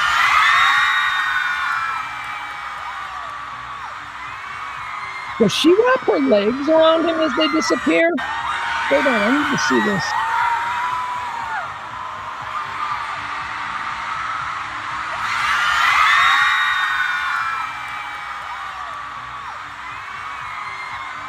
She does not wrap her legs around him. Okay, well, anyway, I think what we can take away from this is that Tavis, the pairing of Travis Kelce and Taylor Swift, are absolutely doing it. They're doing it.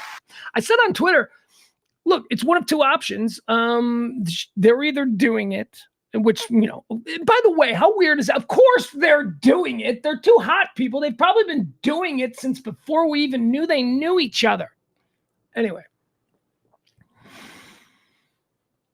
She's either in love with him. That run was like she's smitten. She's Taylor Swift. She doesn't need to show anybody that she's with that level of interest. She can play hard. That is not a girl playing hard to guess. She saw him in Rant, and then his big giant smile, like, look at this stallion of a woman who is running to me. Probably now. Look, your individual taste. Whatever, it doesn't matter. You may not put her up that high, but the fact of the matter is that it's safe to say that she's one of the most desired women on the planet. And this dude who plays football in Kansas City, imagine if Travis Kelce played for the New York Giants. Imagine if. Hey, that's how Jeremy Shockey became famous. That dude was a completely average tight end, but somehow he played for the Giants, so he became real famous. All right, so she's either in love with that guy, like she's either legitimately in love with her, or as I said on Twitter, she is an apex predator who is just has no qualms about making someone love her just so that she can break up with them and be inspired to create more material. I don't know. Headlines, attention. And, by the way, people are also like, I said that on Twitter, and a couple of people were like, oh, yeah, because Taylor Swift, yeah, she needs the headlines. Real good, smart guy. This guy's dumb. He thinks Taylor Swift needs the headlines. All I do is read about her and who she's dating. This guy thinks. Yeah, Taylor Swift is a very talented, successful pop star, okay? That's Taylor Swift, the artist. Taylor Swift, the headline-generating machine, is a global sensation. So don't tell me she doesn't need the headlines. She very much needs the headlines if she wants to maintain status as the most talked-about woman in the world. So yeah, she's big, but she wants to stay big. And you got to keep generating them headlines. So, yeah, maybe this is a big one. She doesn't need the headlines. Well, it's not about...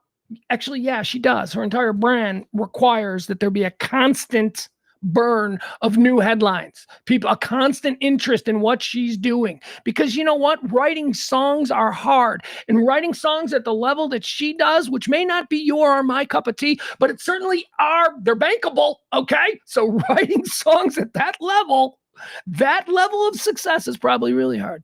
So you got to supplicate. You got to kind of, supplement your supplicate. Did I just say supplicate? I imagine supplicant is Travis Kelce's role in that whole relationship. But okay, whatever. Moving on. All right. So here's a story that was trending on MSN. And I normally it's just one of those things that I would move away from. And I'd be like, oh, God. But the headline caught my attention. And I was like, what the fuck? Why is that a headline? Why is that? I want to call this out. I want to call out how absurd this is. MSN, a legit mainstream. They have a story with the headline, who is the funniest white comic of all time? I'm like, what? What demo are you targeting with that? Why does that matter? Why are we breaking? See, this is the problem. It's obviously appealing to people who are very targeted or not very targeted, but very, very geared towards being triggered by discussions of skin color. So it's just pandering to, you don't need to have that headline, but since we're doing it, all right, I'll do a white comic draft for you. Actually, let's see who they say, right? Should we? Let's see. Okay. So this is, They made a list of the all-time greatest white comics. For what reason, I don't know. Maybe just a way to marginalize black comics. I don't know. That's probably not it. I think more targeting people who are interested in these kinds of things. Let's see here. The funniest white comedians of all time. Comedy is broad genre with a wide range of voices and viewpoints. But let's only focus on the white ones since, white comedians have historically occupied significant positions in this comic tapestry. They have. It's because they were just better than all the other comics. That's why white comics have dominated since the 1920s. There were no bankable black film stars in the 1920s. It's because the white man was just more dominant. Okay, let's go with that. Let's see here. Enthralling audiences with their distinct sense of humor, white humor, perceptive remarks, white remarks. I just don't understand why we're breaking it down. Anyway, here's their list. They say the greatest white comic. Now one of them black comics, this is the greatest white comic, according to MSN. They're going with George Carlin. George Carlin. I can't argue with that. I can't. Look. My list, any list. Like, I really never looked at comedy as being a white or a black thing, but okay. But like my list of my top three is constantly in flux. My top three, the funniest comedians, my favorite, most influential, the best comedians of all times. My top three are always in flux, depending on when you catch me. It's always some combination of Bill Hicks, Richard Pryor, George Carlin. So when you see George Carlin here as the number one pick in the white draft for MSN, okay, that's fine. However, in my draft, I will not be picking George Carlin. They take George Carlin. I will be taking Bill Hicks. Thank you. The best white comic. See, but that sucks because it makes it seem like their comedy was about being a white guy, which maybe it was because they were, but it wasn't the. Oh God, it's so complicated. Number 2, MSN, funniest white comedian, because they made the distinction, not me. MSNBC goes with Robin Williams. Oh my God. No, 1,000 times no. Robin Williams is a beloved person. He's one of my all-time favorite actors. I'm not going to pigeonhole him and say comedic actors because, come on, he wasn't a wacky comedic actor. Good Will Hunting, Dead Poets Society. Those weren't wacky comedic roles. The man was a moving and talented actor. The man was also a truly gifted improvisational comedian. And an unbelievably unbearable got comedian. I am sorry. They are putting Robin Williams at number 2 on this list. Robin Williams, for all of the things, he got accolades left and right, and they're all deserved. He was not a good stand-up comedian. How are you going to say George Carlin here? And then they are two completely different stylists. Robin Williams is up on stage ranting and riffing, and 90% of what he says is nonsensical. I hate that style of shut up, put a thought together. Come out with your thoughts, make them funny, make them interesting. Again, what Pugs hates Robin Williams. At what point did I say I hate Robin Williams? I am simply pushing back on the idea that Robin Williams is the second funniest white comic of all time. My second funniest comic of all time, Bill Hicks, number 1. Number 2, Carlin. Yeah, we'll go Carlin. Has to be. If it's not Hicks, it's got to be Carlin. All right, according to MSN, who decided to make a list of the funniest white comics, for what reason, I don't know. They're up to number 3. They're picking number 3 funniest white comic. They're going to go with Bill Burr.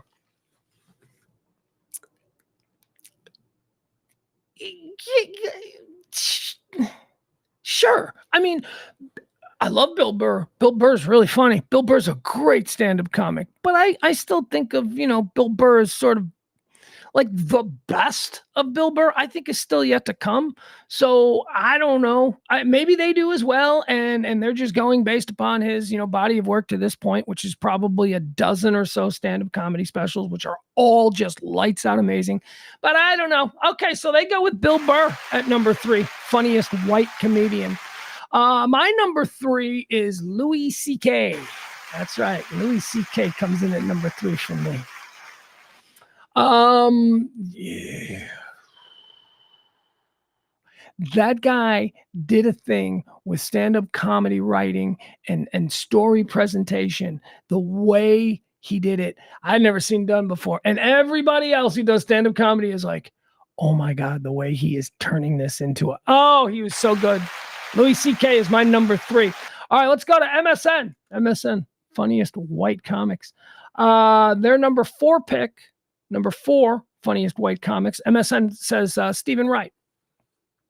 Wow, right? Yeah. I mean, Stephen Wright's so good. So good. But again, I almost put him in with Robin Williams in that. I mean, no, he's more of a stand-up comic than Robin Williams, but he was such a unique, like his style was so unique. Like, I think of Mitch Hedberg and Stephen Wright as being almost the same thing. Totally awesome, but unlike any other, comics of their age. They're just totally different. They're unique. They stand out. They're wonderful. So whatever. Look, Stephen Wright's one of the great comics of all time, one of the funny men of my life. Sitting there as a kid watching The Tonight Show and having, Stephen Wright come out and do that deadpan. So great. But I don't know, man. I mean, he's not my number 4. Stephen Wright is not my number 4. My number 4 funniest white guy comic of all time is David Steinberg.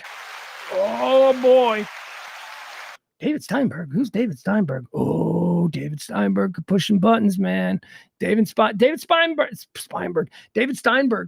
good little Jewish boy from Canada, banned from all 3 networks, could not go on TV. They were like, nope. If you don't know about David Steinberg, you should probably learn. He became a television producer, writer, highly regarded son of a bee. Very highly regarded guy. There is a tremendous documentary out about the life of David Steinberg. It's called Quality Balls. And that's because Johnny Carson, once in introducing David Steinberg onto the Tonight Show, introduced him and said, well, our next comic, well, all I can say is he's got quality balls. Because David Steinberg was saying stuff in a way that didn't match the way he looked. Like, he looked like, look at this nice little Jewish boy. He's going to do some Catskills humor for us. And then he would come out and start making fun of religion and the Vietnam War. And David Steinberg is my number 4. He was fantastic. Let's see here. All right, so number 5, Don Rickles. MSNBC says Don Rickles is their number 5 funniest comic of all time. Their list is George Carlin at number 1, Robin Williams at number 3, Bill Burr at number 4. Who was it? Who was the other one? Wait a second. Stephen Wright at number 5, and then Don Rickles. My picks have been Bill Hicks at number 1, George Carlin at number 2, CK at number 3, Steinberg at 4, and number 4, funniest white comic. I don't understand how MSN didn't put Seinfeld on there. Jerry Seinfeld. I mean, you got to make room somewhere on this list for Jerry Seinfeld or Jay Leno. They were the 2 best stand-up comedians of their era. They I mean, as far as, you know, you want to watch like a baseball game and you look for a really good hitter and you're like, well, yeah, this guy's a Silver Slugger Award winner. He's a batting champion. Look at his average. Look at all of his stats. Look at his WAR. You look at that and you think that's a really good player, right? That's what Leno and Seinfeld were. If you looked at it through the world of stand-up comedy. Shit, look at the confidence that dude hits the stage with. My God, look at the way he turned that phrase. Wow, why did he choose that word? These guys were good. So you got to put one of them, and I ended up just putting Seinfeld. So there you go. That's my list. Funniest white comedians, or is it favorite white comedians? I don't even know what distinction MSN made. I just thought it was very strange that they did. All right, that's going to do it for the show. We're pretty much done. I do want to talk to you. I said at the beginning of the show, I was like, hey, I want to tell you about a couple of things that I did this weekend, a couple of things that I watched. So every weekend when my son is here, especially now that the weather is getting a little bit colder, we like to maybe get a pizza and then watch something. You know, we watch a movie. Now I've been engaging in a lifelong quest to be the professor of his cultural education. So I pick movies that I think he needs to see. Movies that just when he's 40, I want him to be able to go, oh yeah, I know what Fast Times at Ridgemont High is, right? Just like stuff, just like little things from history that, you know, people, maybe they're reference. Yeah, he knows what Blazing Saddles is, right? He gets the references, Spaceballs. Anyway, so I've been in charge of all of this stuff. And, I'm stuck. I was like, I don't know what we should watch. I don't know what we should watch. And it's always a big fight because he'll suggest a movie and then I suggest a movie and then we have to flip a coin. I didn't have any movie suggestions.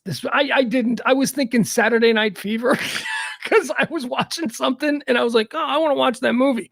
It had nothing to do with him. I don't even necessarily know that he needs to, see that movie. It's a great movie. I just know that I love that movie. And I kind of was in like a vibe to like watch Saturday Night Fever on Saturday night. I watch it about every 5 years or so. It's so funny.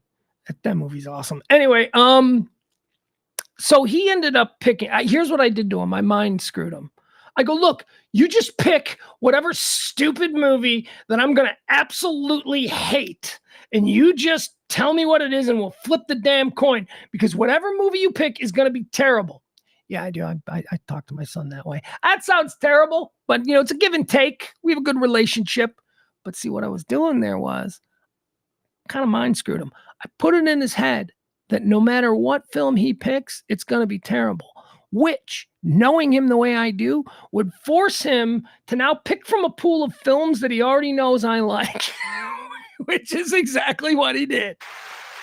So typically, like, what is it that he wants to watch? He's like, let's watch Five Nights at Freddy's. Let's watch Sisu. Let's watch Fast and the Furious, like 4. I've never seen any of the Fast and the Furious movies, and somehow he thinks I can just drop in to episode 4, to like movie 4.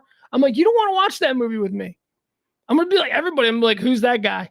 What's his story? And we'll never get through it. If we're going to do a Fast and the Furious thing, we're going to have to start at 1. And I'm not willing to do that. So anyway, that's typically the kind of shit that he picks. So he comes bursting in the room. I'm like, you got a movie? He's like, yeah. And I go, oh, it's going to be awful. It's going to be something I don't want to watch. And he goes, Django Unchained. And I go, done.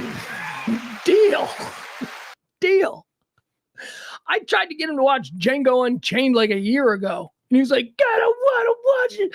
I don't want to watch it. Yeah, it's like, so we brought Django Unchained. So we watched Django Unchained on Saturday night. Now I said to him, I go, dude, if this is what we're going to watch tonight, then we got to start this before 9:00 because it's a 3-hour movie.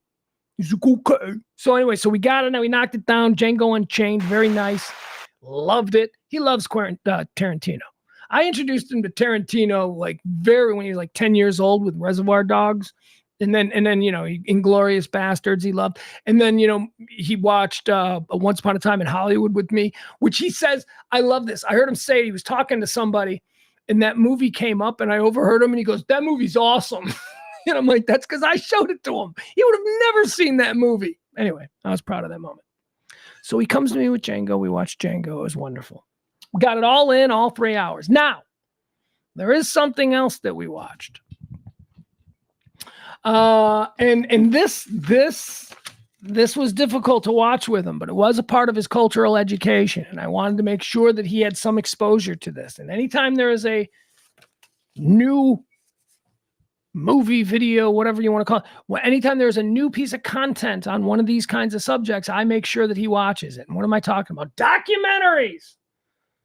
Try to get your 14-year-old to watch a documentary. Actually, depending on the subject, my kid might be okay with it. Like, for instance, for some reason, HBO Max has a documentary on Woodstock 99, the one where they just burned the whole place down and went nuts. My kid loves that documentary. He loves it. We should watch Woodstock 99 again. I'm like, you don't rewatch documentaries. That's not something. So still, it's cool. I go, yeah, no, it's cool. So anyway, HBO Max. I want to bring this to everyone's attention. Max, if you will. I think it was Friday night. Popped it up on Friday night. Max is debuting, and it's probably an HBO thing too. If you just have HBO, it's probably running this month. But they've got a new documentary that is out, and it's called Defending My Life. It's a documentary about Albert Brooks. So now my son knows, because I always talk to my son about Albert Brooks. I always talk to him about, well, you know what? You want to learn how to write? You need to look at Albert Brooks. You want to learn how to really buy into a character and sell it? You gotta look at Albert Brooks, because that dude created the character of Albert Brooks, and it was a hysterical character.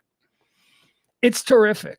He knows I like him. So when he saw it on Max, when I was scrolling through, I hadn't seen it yet, and he goes, oh no. And I go, what? And I go, oh, wow. And then put it on and I'm like, watch the trailer with me. Here's how it starts. Watch the trailer with me. Just watch the trailer. Just, what are you doing? Why are you putting up a big fight? You're going to cause a big fight now that's going to ruin the next 45 minutes of our energy. You're going to cause a big fight because you won't sit and watch a 3-minute trailer. And then he goes, okay, fine. You're right. No, you're right. Because this will turn into a big screaming match. So I put on the trailer. And I'm like, how about that trailer, huh? How great is it? And then he's like, I ain't watching it. So anyway, over the course of the next 3 days, he did watch the entire thing. It happened, during dinner times and stuff. And guess what? Lo and behold, holy cow. He's an Albert Brooks fan now. He's like, that dude's funny, Dad. I go, I know he's really funny. He's a genius. So it's called, it's on Max. It's called Albert Brooks Defending Your Life, which if you're an Albert Brooks fan, you know that that's one of his great films. defending your life, about what happens when you die. You go up to heaven, you get put on trial, and you got to defend your life. The dead, or where they go in that whole bit, I think I lean very heavily on what I saw in defending your life.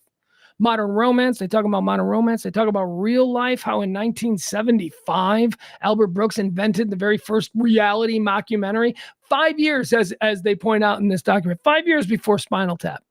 Like, everybody talks about how it was Chris Guest who, gave the world the term mockumentary and had that idea first. No. Then they show Chris Guest and he's like, yeah, no, it was Albert Brooks. It's like, I totally thought that's a great idea. We should do that. Albert Brooks, real life. The funniest mockumentary, the first mockumentary. Anyway, it's really good. You'll enjoy it. And even though it took us 3 days to get through it, it's only 90 minutes. It took us 3 days watching in like 20, 25 minutes. Actually, that's not true. The first time we watched it for 10 minutes, then he watched another 20 minutes. But then the final run, like the last 50 minutes, he actually just laid there and watched it with me. But you'll enjoy it. You'll enjoy it. He's a true comedy god. He is so... Here's what sold it for him. My kid loves the movie Drive. And Albert Brooks plays a dramatic role in Drive. He plays the bad guy. He plays the boss, the leader, the con man, criminal gangster. That's Albert Brooks. And he didn't know that was him. And he's like, oh, wait, that guy's a comedian? I go, yeah. I go, that's called talent, man. That's when you can be to one generation this really scary gangster from a really cool movie called Drive, and into a whole nother generation be hysterical. Just be the guy from Defending Your Life, or be that. It's done really well too. It's done in a really interesting way. Rob Reiner, old meathead, is the producer. It's a film. It's a Rob Reiner film. How many Oscars does this guy have? So it's got a pedigree as far as, watching movies. But Rob Reiner and Albert Brooks have known each other since high school. And they actually go through this old yearbook, high school yearbook, and they show all the people they went to high school with. And it's like Rob Reiner, Albert Brooks, Richard Dreyfuss. They're all like high school kids together. So basically it's really good. It's really good. You'll enjoy it. It's called Albert Brooks, Defending Your Life. And for my son, and this is why I wanted him to see it, because Albert Brooks is not Mel Brooks, right? Oh, he's as good. He's as good and as influential and probably regarded higher by some of the most interesting people who have done comedy in the last 50 years. But Mel Brooks is a household name. Albert Brooks isn't so much, because Albert Brooks, and this was the coolest thing, Albert Brooks at some point, he was old. When he turned 50 or something, he just stopped doing everything, got married, had kids, and raised children for 20 years. And now Albert Brooks is 70 something, right? And he's got 18, 19, and 15-year-old kids. And my son who's 14 years old doesn't know who he is. Thinks he's the gangster from Drive. Oh, that's him? Yeah, he's way more than that. It's really good. You'll enjoy it. Again, HBO Max documentary. I just think he's such a genius. He's just such a funny guy. All right, there you have it. That's going to be it for today's show.